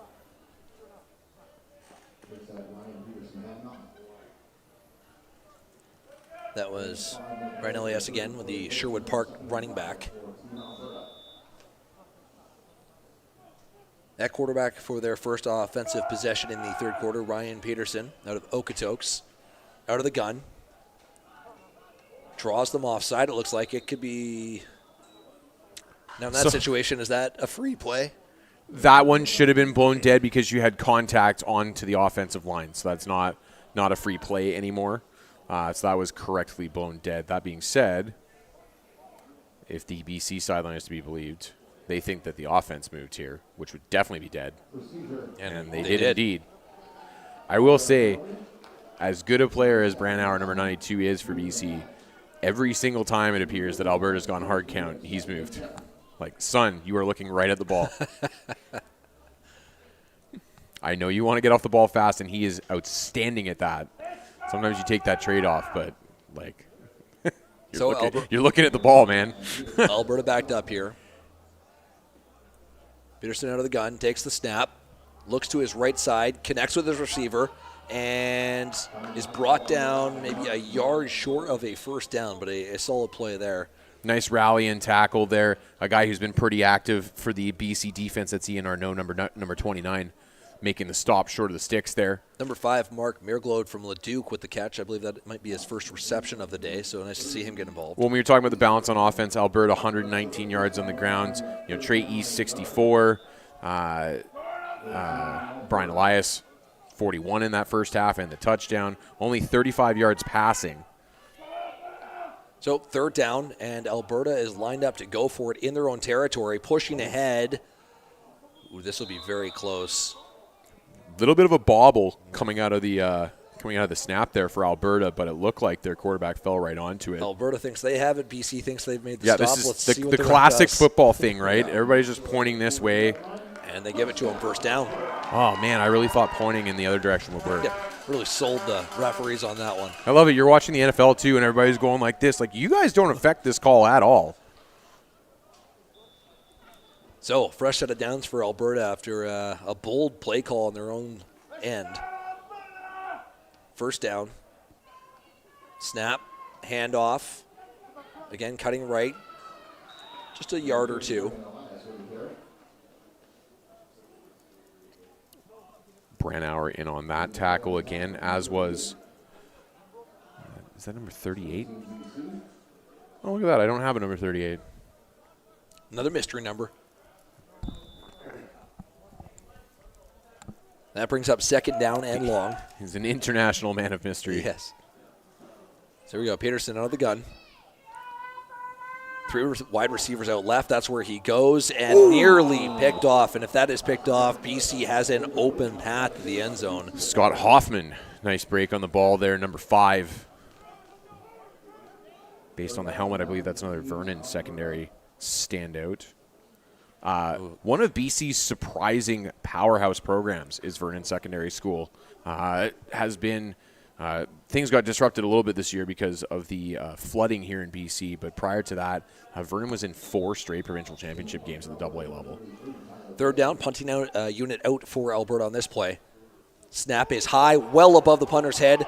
He is scrambling back to his 5-yard line, and he's going to punt it away. Bit of a scramble play there. BC with the grab. So you will get a 5-yard no yards there. Okay. And a nice play there, 55, smart play with that short kick, Matthew Auld. Again, the punter could have recovered that kick. He would still have had to have gotten to the first down marker, which he was well short of, but smart play there to make sure that BC secured the ball. And now BC's got really good field position as, for some reason, they're picking this flag up. Ball never passed the line of scrimmage. The no yards does not come into effect. Oh, interesting. Okay. So, in case you are not hearing what the in-stadium PA guy is saying, because that ball did not surpass the original line of scrimmage, no yards no longer applies. I was stumped on that one. That was a rare. I did not know that that was a particular condition on that call. It So is there you hard to sneak one past Gord Randall, so There you there go. we go. Well done. 5 minutes left in the third quarter. BC still up 14-7. I will flay myself when I get home for missing that one. They take over on the 36 of Alberta. Steven with the snap, looking to his left, finds his running back on a short pass who has blockers and hits a seam. He is gone. What a touchdown run, breaking a couple of close tackles. That is number 32, Isaac Antilla. So they've run that play twice in this game. We saw a similar scheme from BC in the morning game, and their quarterback in that situation just did not quite have the presence to deliver the ball the way Sieben has done here. And he's got 3 free rushers in his face, but that's how that play is designed. And look, there's Malcolm Fraser moonlighting as an offensive lineman. Way downfield, yep. As he has been playing primarily defensive line up until now, and he clearly was the guy practicing the sellies in the locker room at the half, because they had that one ready to go. So a couple previous touchdowns where we saw Sieben kind of going deep, but this one just a bit of a check down play, and he takes off. Antilla finding the end zone. We are an extra point away. We do have some movement on the line. Flags in. That's always a good feeling as a quarterback when you can sling it, but you also have the guys around you where you can just dump something off and have it turn into pay dirt there. Offense will be applied on So that was a penalty on BC. the possession.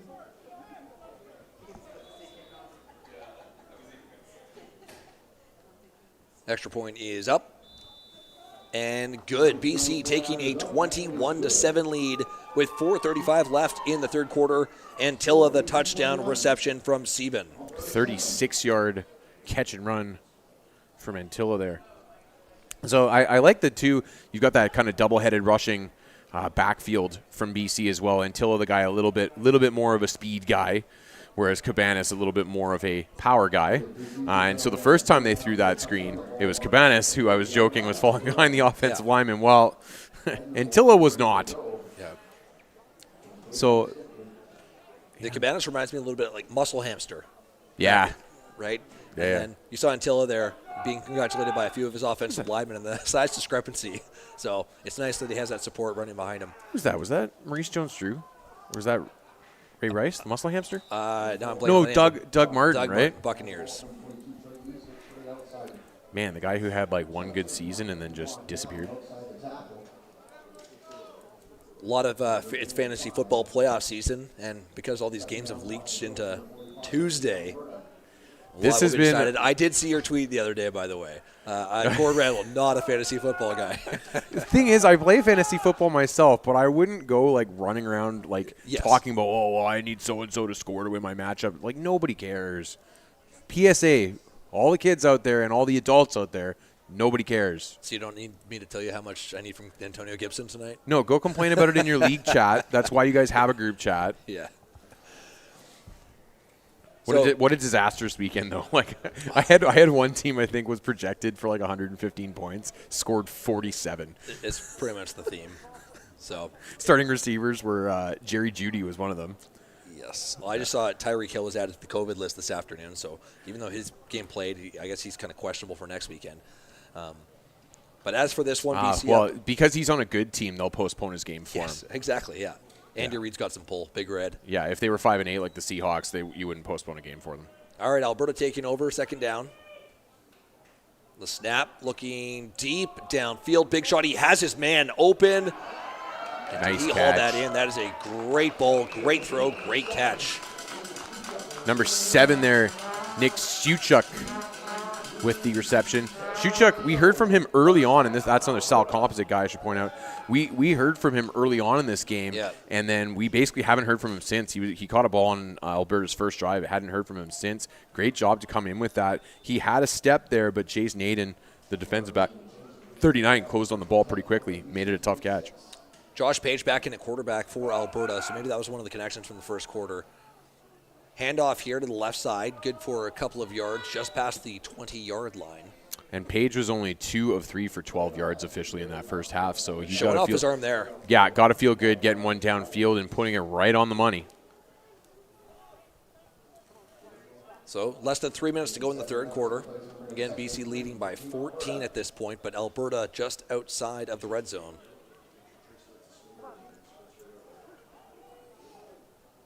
Okay, we've got a 2nd and 3 here. You do have East in the backfield. You got this quad set. Watch for the swing pass towards the quads. We've seen that a lot today. The 4 receivers to the right. Oh, they're showing swing. I bet they don't throw it. Yeah. There you go. He muscles forward and lands himself a first down. So the reason I said they're showing swing, I bet they don't throw it, is when they have thrown that, he has left at the snap. He left early there, which for me as an offensive coordinator, I'm doing that so the defense sees it. And I'm deliberately wanting them to look at the swing so I can do something else. And it worked as they picked up the first down. Yeah, I do not know that was necessarily designed to be a quarterback draw, but he looked like he didn't like what he saw, so he took off. Page marching his team to about the 15-yard line right now. First down. Takes the snap, looks to his left, fires towards the end zone, and receivers brought down. Let's see where they mark it. Touchdown, Alberta.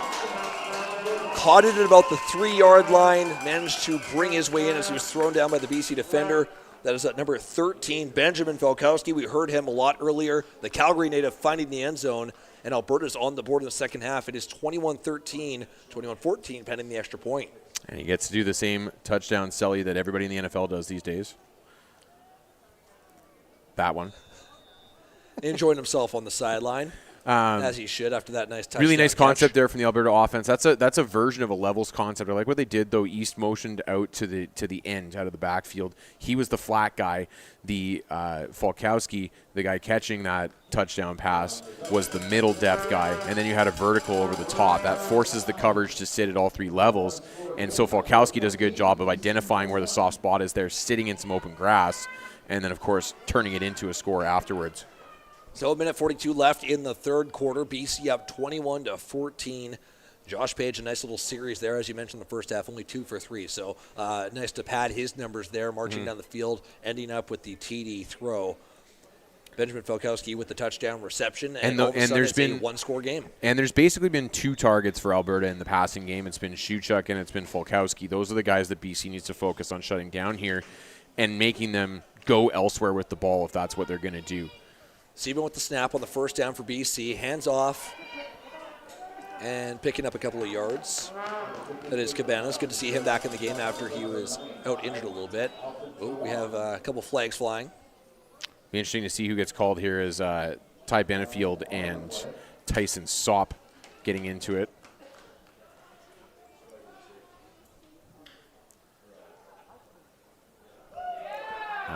Okay, so they're going to call holding on Ty Benefield there. That's going to back BC up.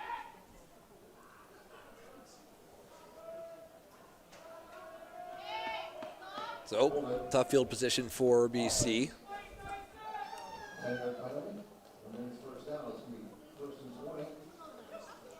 Long 1st and 20.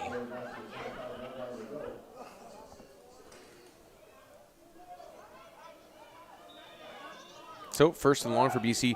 Full credit to the Alberta front. They have really shut down, for the most part, BC's running attack today. The running backs still got involved with that screen pass, for example, in the last possession, but they've done a pretty good job of limiting BC's rushing attack. He's even thrown it outside, trying to connect with his receiver, but that is dropped. That's looks like they your boy Cabanas again. Yes, the muscle hamster. I believe Martin hated that nickname too. Probably. Because he'd be the type of dude that would take that as like, dude, I'm not short. Yeah. So 2nd and 20, very long for BC. Now, does BC play this safe and try and hit something underneath, see if they can get some yards after the catch, or do they try and go for the sticks here? He is scrambling in the pocket, on the run, rolls out and goes way downfield, has a man, and a nice reception. What a grab.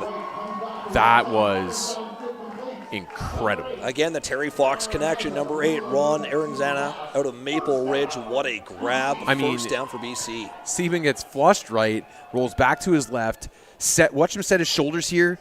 Just fantastic stuff. Great Gosh. grab. I would love for a quarterback like that to fall into my lap in my program. Man alive. So suddenly BC 1st down and in Alberta territory. Oh, a little bit of a miscue there. And slides. Oh, and flags fly.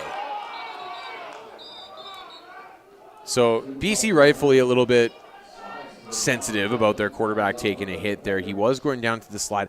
I got to be honest, I thought the defender was committed to the hit before he went down to the slide. Yeah, you want to protect quarterbacks. I get that. I don't like that call. Well, I think we'll see. Hey, they've picked up flags before. We'll see. As we found out on last night's broadcast, the Alberta coaching staff up in the booth too, they agree with you, Gord. Yeah, I mean, again, those who have been listening to us know that we've gushed about Sieben more than anybody, but, like, what is the defender supposed to do there? You can't stop playing football. Like, man. Anyway, whatever. It is what it is. We got the one out of Gord. That's the exasperated Gord Randall, ladies and gentlemen. 16 seconds left in the 3rd quarter, so we should get 1 or 2 more plays. Tell you what, nobody can accuse me of being a BC homer if they're listening to this broadcast. This is true. Very true. I am a football homer. I like good football. On the 30, Sieben with the snap. Scrambling out of the pocket, rushing up the middle, and slides, and see, that's identical, and there's another flag. Okay, keep calling the scramble, coach. What I also find funny, though, is Aranaza on the near side here. It's off your screen on the replay, unfortunately. Aranaza was so far offside that he literally stopped playing, and nobody threw it. That one's a little bit more that one's a little bit more of I'm kind of okay with that one. He was down a lot earlier on that one than he was in the previous one. So back-to-back penalties against Team Alberta has given BC great field position.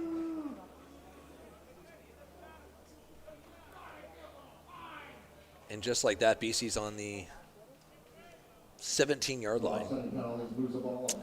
I got to be honest, I've been a little bit surprised at how chippy all three of these games have been, particularly the two close ones. Yep. It's a BC Alberta rivalry, but it's not like these guys have played against each other much and have much of a history behind this. But it's been not just physical, but chippy in a lot of ways. Oh, first down BC, final play of the third quarter. The snap, the handoff, up the gut for pretty decent gain, short of the first down, and more rough stuff after the play, and another whistle, another flag. I would bet good money that this one this time is going the other way.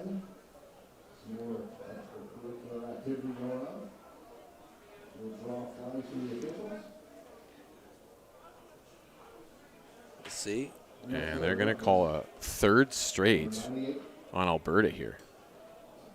Wow, so, hey, I don't know, discipline, a bit of an issue here. And the thing is, because that's a major foul, like, you're not getting a half the distance. They're going to mark it right back.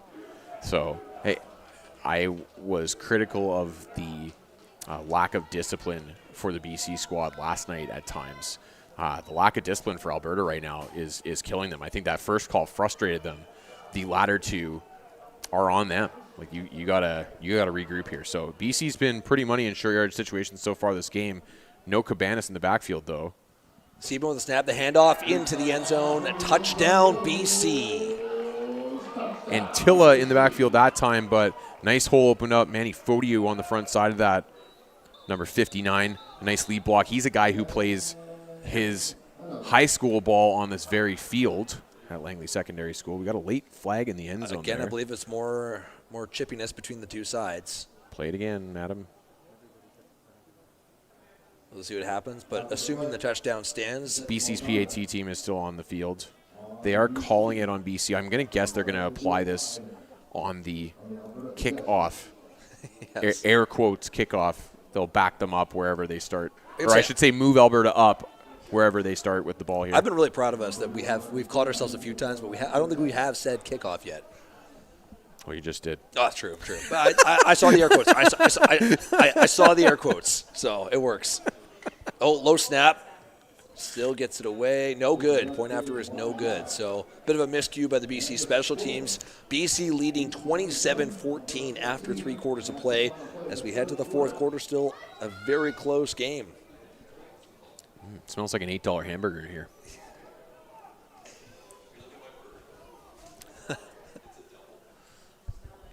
So what did that cost you, $32?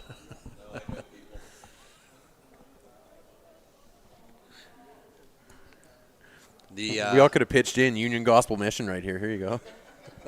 We're being taunted by the food up here in the press box.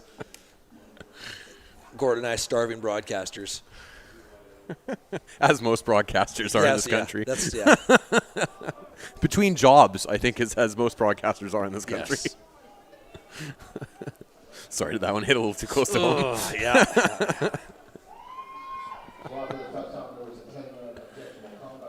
So a very entertaining game so far. This one actually, honestly, is probably my favorite of the 3. Very back and forth. Last night's game had plenty of ups and downs, but this one, we've seen some very good defensive plays, offensive plays. Alberta taking over now, down 27-14 to begin the fourth quarter. I want to see another counterpunch from Alberta here. Empty backfield, interesting. Big throw to sideline. There's that same, so that's that same levels concept they scored on. So you motion the back out to the left end. He runs into the flat. 13, Falkowski is the middle guy, and then you got the vertical from number 7, Shuchuk. So when you see the replay here, if you see the replay here, hopefully you do. Josh Page in at quarterback. Page led that touchdown drive last time out. So getting rewarded maybe with some another hot series. hand here. Yep. Second down. Snap to Page. Rolls out a bit right, looks right, but getting pressured, and he is going to be taken down for a huge loss. Great play by the BC defense. Vinny Branauer, you knew that you would hear his name a few times today. That's the second sack of the day. And you know, okay, so in fairness, I was fairly critical of the BC squad in the 16 game for asking their running back to block the other team's defensive ends. Alberta kind of gets caught with a similar situation there, and most offensive linemen in this province struggle to block Branauer. So as good as Brian Elias has been today, I think that's asking a bit much of him. Yes. Punt away down the right sideline, bouncing at the Alberta 50. BC scoops it up, picks it up, brings it to the 45, and that's where they will start. I must say, I have been impressed at how sound BC has been in the return game in particular. Their punt team hasn't been great, but in the return game where the game plays so differently than the American game, I've been impressed with how well their returners have played punts in particular. And that's not just been in this game. I would say that's been across all 3 games. So into the fourth quarter, 10:51 left on the clock. So BC not what Alberta 27-14. needed there at all. BC now with, like you said, just under 11 minutes left in this one, starting with some really good field position here.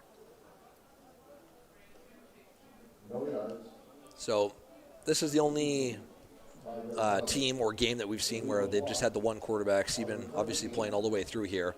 There's been a rotation of quarterbacks among the other 5 teams involved in this little showcase. You did get a block in the back there as well, so you got offsetting penalties, the 5-yard, no-yard, 10-yard block in the back. You got a net -5, so not quite as good field position as they might have had otherwise, but they are still starting on the Alberta side of midfield on this possession, looking to kind of put this one away if they are able to put another major on the board here. See what the snap, handoff up the middle for a couple of yards again. Pedro Cabanas.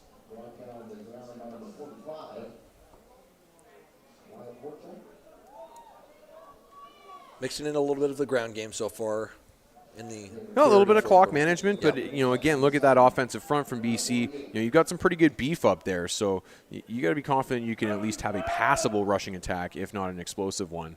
Second down needed about 7 or 8 for the first. Sieben looking to his left, throwing, and that is caught.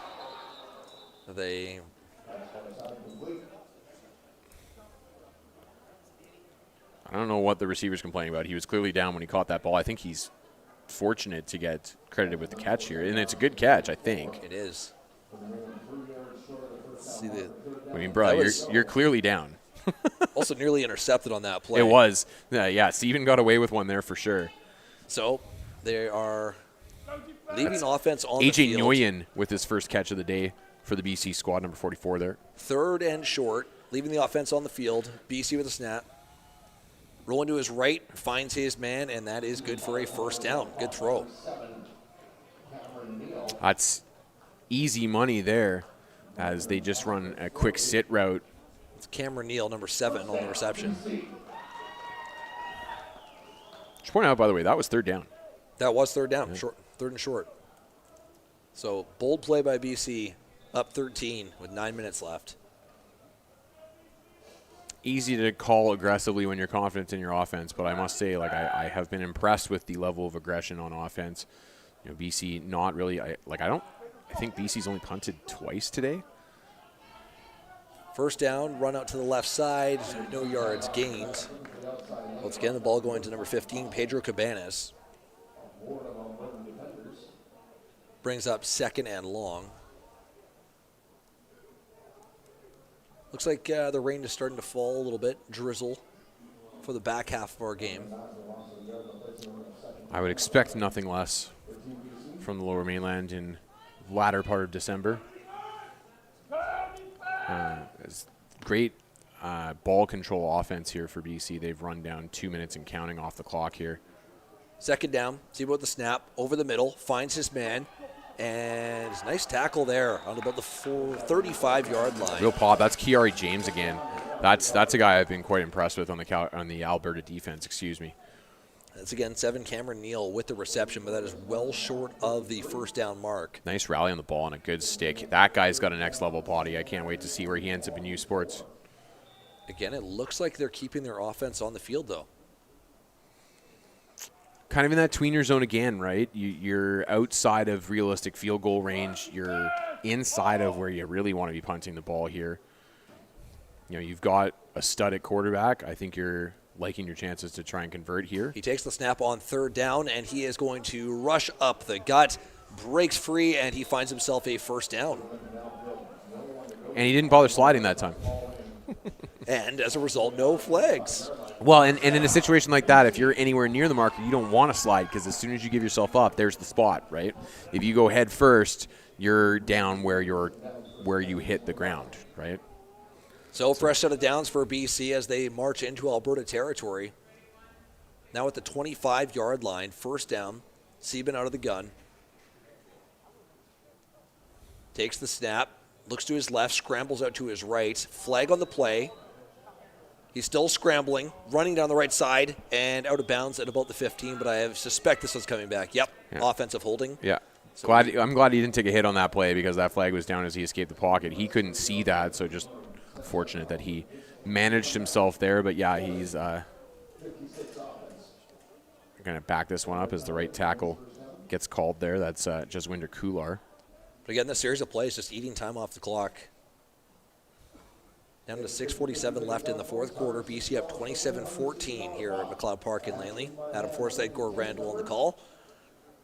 It is the final game of the Team Alberta versus Team BC showcase. We've had the U18s last night here at McLeod Park. U16s this morning. Alberta victorious in that one. And now BC leading 27-14 with the U17s. Sieben out of the gun with the snap. Cross the middle. And hauled in. Trying to hit Mr. Farrell, the back judge, with that one. Nice catch there by Ron Ernaza. There we go. I butchered that one. I'm going to say, you've said it enough today. Exactly. Well, it's the frequent target. It's the dynamic Terry Fox duo. Yeah, I was bound to slip up on that one once or twice. I was going to say look for black helmets, but then I realized Benefield and Nguyen are also wearing black helmets. So that doesn't really narrow it down much. Second down, snap. Chased out of the pocket to the right side. Hot on his heels, but he is running. Will be well short of a first down, but picked up some positive yardage there. And our decision time again for Team BC with the 23-yard line. Sieben's been really impressive, more so with his feet today. And I don't mean to take away from the throws he's made, but having seen him play before, I knew he could make the throws. His escapability today has been outstanding, though. You know, Calgary has had opportunity. I keep doing that. Alberta has had opportunities to generate pressure in this game, and Sieben has run himself out of a number of possible sacks here.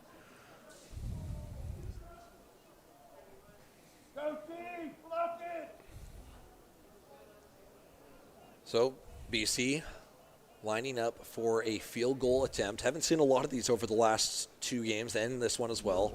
I think we've had only 2 or 3 tries come in total. Yeah, 0 for 1 has also missed a PAT today, so hopefully can turn this around. Marcus Jones, the kicker here. And right through the holder's hands.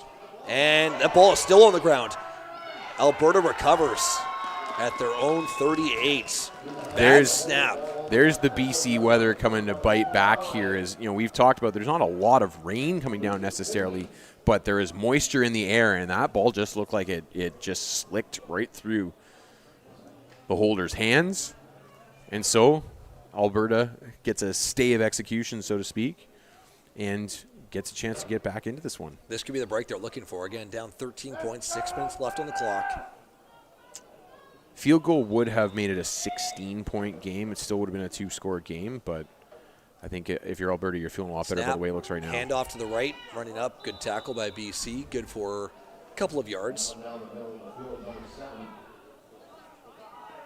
And Fraser's going to get called because he just flexed at the Alberta sideline.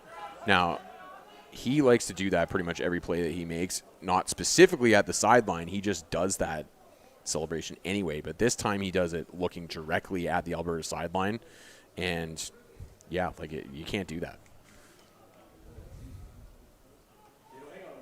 So Alberta looking to take advantage of the mistake. First down, Alberta.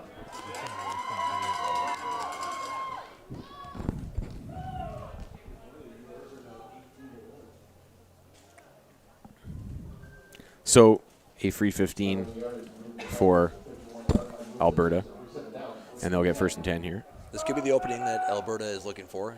First down. Just shy of midfield, the snap. Looking to his right, launching, and nearly picked off by BC. Had a great shot. There was some effect at the throw point there. And I should point out, by the way, since we got a chance to say his name, is that 37, Mateo Godbout, in coverage there. So, yeah, it looked like somebody might have got a fingertip on that at the throwing point there. It looked like Branauer, again, was the guy in the vicinity there. if he was able to make that catch, you know that Egypt, the Yeah, Canadian man. contingent watching from Egypt would have erupted. Yeah, you could hear it from the Sinai if you made that. So, second down, throw to the right. Nice catch, and that is... Shut the canal down again in celebration. Yes. That is right at the sticks. We'll see if they mark it. It looks like half a yard short of a first down. Send a barge in to try and do circles again like it did a couple months ago there. And they give it to him. So, first down Alberta, now down to 5 minutes left in the fourth quarter. Looked like Mark McLeod making his first catch of the day. And I may have butchered that name. I apologize if I did. The snap, the handoff, the run down the right side, breaking a couple of tackles, a good gain still. Ooh, stripped.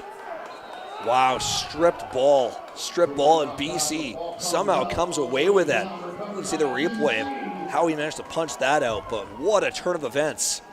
So it's Branauer that comes up with it here. It was number 2, Michael Eaglebear, on the jet sweep here. And who pulls this ball out in the end? Just You know, it's Branauer himself. He just steals his lunch money. Wow, that was on the far sideline. Wow. So it's hard to pick up from the broadcast booth, but on the replay you can see he nearly, not only, you know the punch, normally the ball is going to come out. It was all in one motion, picked it up, good to go, and BC suddenly has the wild. ball. That is a huge... He just goes, well, I'll take that. He has been a focal point for BC's defense all game long, and coming up huge there, perhaps the biggest game of the biggest play of the day for BC. So now 4:30 left on the clock. Sieben with a 13-point lead, hands it off. Big running play here. Once again, Pedro Cabanas picking up some big yardage. Yeah, big Milan Fernandez out in front of that one, number 62 with the red helmet there. That was a lot of beef moving around too. British Columbia beef this time. Yes, yeah, absolutely. Slightly leaner, but not as tasty. First down for BC. Sieben, again, handoff.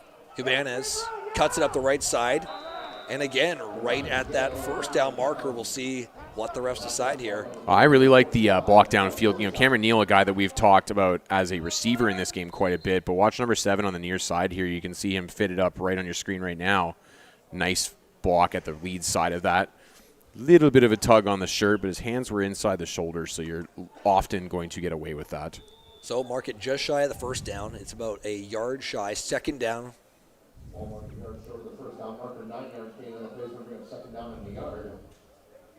Clock running. Cabanas again in the backfield. Sieben with the snap. Handoff again. Ooh, and he is bottled up. A big hit by Alberta there. There's James again, guy who's been, I think, the best defender for Alberta today, Kiari James. That's a big hit, and now decision time for BC. 7th tackle on the game for Kiari James. A lot of those of the solo variety, I should point out, too. This one is you can feel that one in the booth. Nice hit. And, you know, he makes a really good read on that play. Comes downhill hard. It looked like the backside tackle, Kular, was supposed to kind of check step and then climb up to him. By the time he got his check step out of the way, James was gone right past him. All right, so it looks like BC is going to pull its offense off the field. 3rd and 1, and they are bringing in the punt team. Yeah, you know, you're up 13. And I was talking about this a little bit with Alberta when they were up in the last game and some of their punting decisions. You know, you're up 13 here. You're in your own half of midfield. I think I'm okay with the decision to punt here. Thinking you got a couple scores and there's only 2:40 and running right now on the clock. 3rd down BC. Bad snap, too. The punter scrambling back to his own 25 to pick it up, and he has to go down. Well, there's the break Alberta was looking for. And so, you know, a game that had been, I would say, fairly well played for the most part, and we've seen a few sloppy plays here in the last couple minutes, and it's unfortunate, you know, BC both times, the ones who are not handling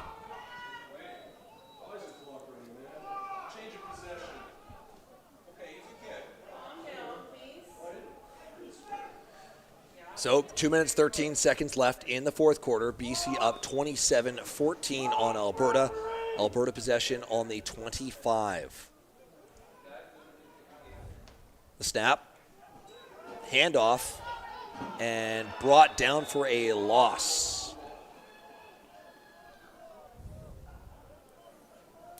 Jordan Faulkner Out of on Calgary. the jet sweep there. We've been saying his name a couple times today, but mostly in the return game as he's one of the punt returners for the Alberta team. So we saw a lot of Josh Page in the second half, but it is Ryan Peterson in at quarterback for this series. He drops back to pass left side, looking end zone. Incomplete. Alberta looking for the flags. There is a flag on the You do see a flag on the far sideline. I don't think that will be at the point of attack because that official is a country mile from where that ball comes down, but that could be a secondary infraction on the other side of this play, potentially an illegal contact. Big decision here. We'll see what they rule. Now under 2 minutes on the clock. Let's watch this play again, though. As Peterson rolls out, pretty good throw. So they are going to call pass interference, and the guy on the far side. Now listen, the Alberta guys were upset that was not thrown by the guy looking right at it. I got to be honest with you, it is far more inappropriate, in my opinion, for the guy who's over in the next township to throw that flag. Yes, yeah. Like, sir, I could stand 5 feet in front of your face, and you would have a tough time seeing me. But, hey, certainly if you are a supporter of the team in white, you believe that that's the correct call. Definitely potentially a call there. I just, mechanics-wise, I don't think it's appropriate for that guy to be throwing that flag and going, well, I saw it better than the guy 40 yards closer to the play than I was. So first down for Alberta. Peterson back, looking left, scrambles up the middle, and picks up a couple of yards. Didn't like what he saw in the end zone, but managed to make it a positive play. Positive yards always a good thing, but time is of the essence for Alberta here. They're going to want to snap this one quick because remember they need 2 scores here. We're under 2 minutes left now. Interesting, by the way, big Sebastian Sibbald, who's been playing only offensive tackle already. Peterson with the snap, looking right, and a little bit underthrown there. Ball bounces, and that brings up third down, and they will obviously keep their offense on the field down 2 scores. I mean, obviously you want that to be a positive play, but a quick incompletion there, not the worst outcome for Alberta as it stops the clock, allows them to kind of catch their breath a little bit here before a big third down play. And, Adam, this is pretty much it here. Make or break time for Team Alberta. Big play. We'll see what Peterson and the offense have dialed up. Team Alberta looking to head back home into the holiday season with a victory, but we'll need to mount a pretty significant comeback to make that happen. See if the back motions out of the backfield. Levels concept again. Looks left. End zone broken up, and no flags on the play, so turnover on downs for BC, and that should just about do it, Gordon. So I think if you're Team Alberta, you are not particularly pleased with the decision your quarterback makes there with what side of the field to work. He had a 2-on-3 on this near side where he ends up throwing it. He's got a 4-on-3 on the wide side of the field. And it's just that's a pretty basic numbers read that you typically give your quarterback when you're working, especially with an unbalanced set with 4 guys versus 2. You want him to figure out, okay, what are my numbers? Where do I have the advantage? You don't want him to throw to a 2-on-3 side. Again, not a math major. Don't like those numbers. So that's an average of 1.5 defenders per receiver. See, you are a math guy. You've been playing coy all week. All right, BC with the handoff, just trying to eat some clock. Pretty much back to the line of scrimmage. Down to 1:42. Now, hey, as they always say in CFL circles, no lead is safe, and there's a lot of time left here. If Alberta does get it quick, they call a timeout here to stop the clock. If Alberta gets a stop here again on second down, BC's going to have to punt this back to them. And we still got some drama potential here, but Alberta needs to get a stop here. The punts have been better in this game, but as we've seen over the course of the 3, there have been a few. If they can get the kickoff. Yeah, exactly. And off the side of the foot, we saw a block for a touchdown yesterday. So, yeah, anything is possible, but a huge second down play here. So even with the snap, they keep it on the ground. Cabana's up The middle grinds away, will be short of the first down marker. A late flag comes in. We had some rough stuff between the receiver on the sideline here. Yeah, that's just, you got two guys kind of battling it out there. They don't continue it on that far past the whistle. Like, I just, in this situation, I don't, man. I assume it would be offsetting, though, correct? No, he's just calling a hold on the BC guy, it looks like. Okay.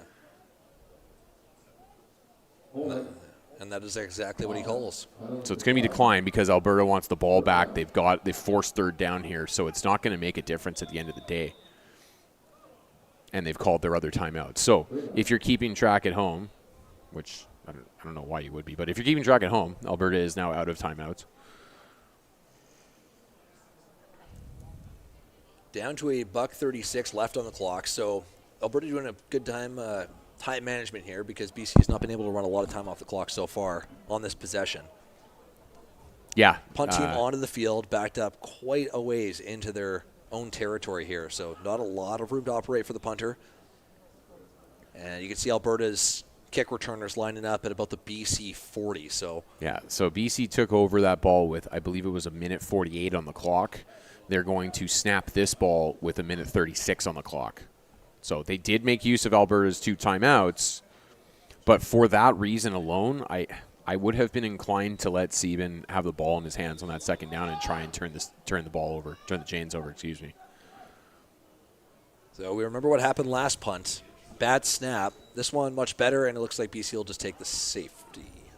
Yeah, good call. Take the field position. 2 points for Alberta here is not going to make a difference in the grand scheme of things. You go from up 13 to up 11, still a 2-score game, and still a situation where, if Alberta scores a second time, they're going ahead. So not a lot functionally changes by conceding those 2 points. And because of the rules of this particular format, you're going to back Alberta all the way up to the 35-yard line. So definitely a smart decision there for BC to concede the 2. So BC's lead cut in a little bit, is now 27-16, a minute and 26 seconds left on the clock. And they were able to run around a little bit, kill about 10 seconds there too. Not a huge amount of time, but still something. Yeah, every second counts at this point. As you mentioned, Alberta out of timeout, so they will have to operate quite quickly if they want to get down. Again, still a two-score game. And it's not really you can't see it very well on your screen, but we can see, if you look at the concrete on the near sideline here, you can see how wet everything looks. We're still not seeing much in the way of actual rain coming down, but it's definitely atmospheric moisture all over the place. That's a BC term right there. Yeah. What's the one that we've been having the last little while? The atmospheric river? Yeah, that's now a thing. To go along with, what was it? Bomb cyclone. And the heat dome? That was another one. So, big catch by number 13, Ben Falkowski. He's been one of the go-tos for this Alberta offense all day as kind of their mid-range guy. They need to push the ball a little bit more down the field here, and you're going to see tempo from Alberta as they got to get going. So, second and short. Yes. The snap. Looks to his left, finds his man again, runs out of bounds, kills the clock. So BC content just to let them take these smaller chunks right now. As we get closer to the BC end, I think you'll see them be a little bit tighter in the secondary shelf. For now, however, though, they're going to try and generate their pressure with their 4-man rush up front. They've had some success with that today, but they're going to sit back and let Alberta take the little dinks and dunks. Hope that they can tackle somebody in bounds on a couple of these plays and run a little bit more clock. Page in at quarterback. Shotgun snap. Again, looking to the left side. And a little bit overthrown there. Oh, flag. buddy. And as you can hear, the disgust by color commentary, Gord Randall. So high throw there goes past Falkowski, and they're going to throw number 51, Sean Cullen, for tackling Falkowski a little bit too hard at the end of that play.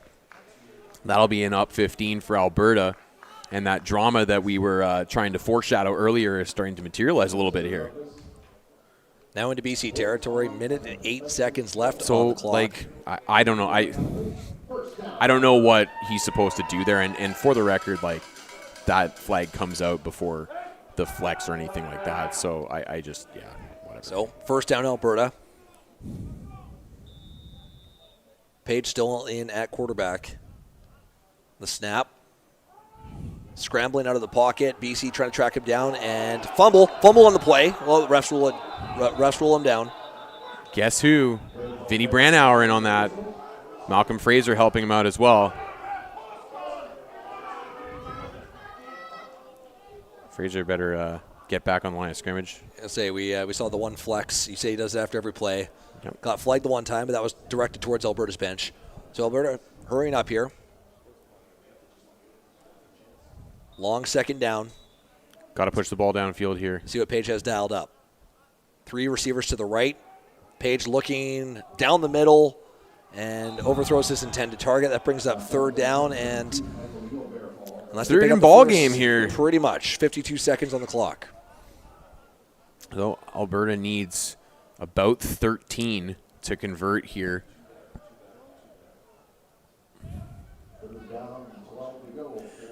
So when you watch the quarterback take the snap on the Canadian field, I would expect one of two things. If you see him look to this end to try and work the boundary side, try and expect him to look for something in the mid-range just past the sticks that can get out of bounds. If you see him start working towards the far side of the field, the wide side, expect him to work something more vertical that can get down the field a little bit further. He has Benjamin Fikowski out to the left. He's hit him twice on this drive so far, but he is looking right. He's being chased, throws it, and dropped by 13. There is a flag on the far side there. Flag on the far side. I think that should be a late hit. Now, we couldn't hear the whistle on the field and whether it went or not. It certainly should have gone well before Brandauer hit his man there. This is the most animated we've heard the crowd maybe all weekend, though. So you see here, for starters, I do think that is a lateral, but he's on the ground as he picks the ball up. So I think that it should have been dead where 30 picked it up because he's on a knee when he picks it up. I don't think that was a forward pass, but this could take a little bit because they'll want to figure out, was this a forward pass? What does that mean for the ball spot? And what exactly is the call here?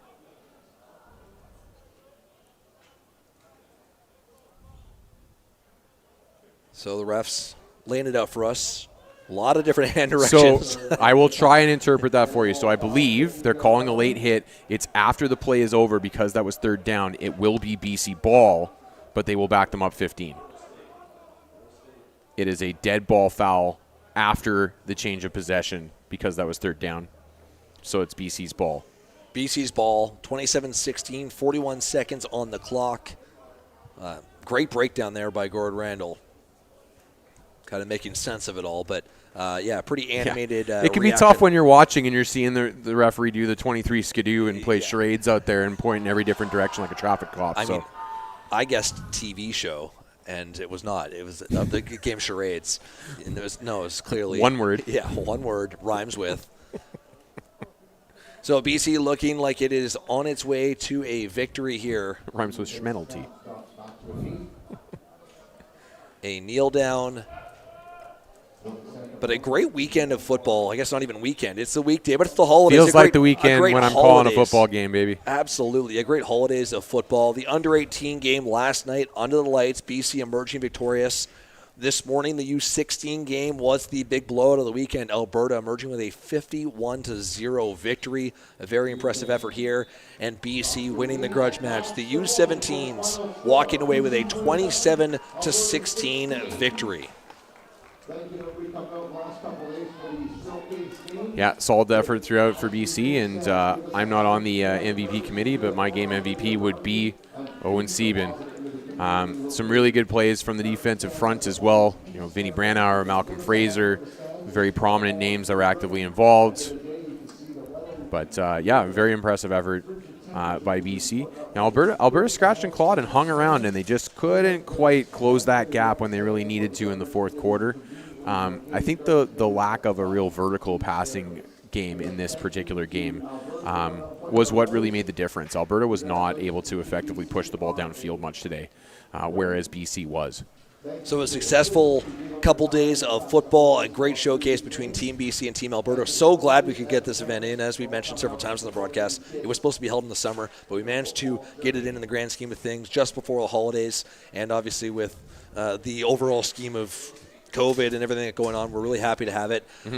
Gord, thank you so much for joining me. It's been a blast. And again, Tony Romo knowledge here at McLeod Park in Langley. Your expertise went a long way with all the fans watching, not only here in Canada, but our fans over in Egypt watching Mateo perform today. Thanks, Adam. It was a lot of fun being here, and always great to have an opportunity to call football, an extra opportunity to call football. And I would say on December 20th, or is it the 21st today? December 21st, I would say that it's an extra added bonus opportunity to call some football. So it's been fun. Absolutely. Well, thanks to everyone who tuned in. Thanks to everyone behind the scenes who made this a big success. Hopefully everyone can travel safe, stay safe for the holidays. And Merry Christmas, everybody. Thanks for tuning in, and we will see you guys again very soon. Have a great night.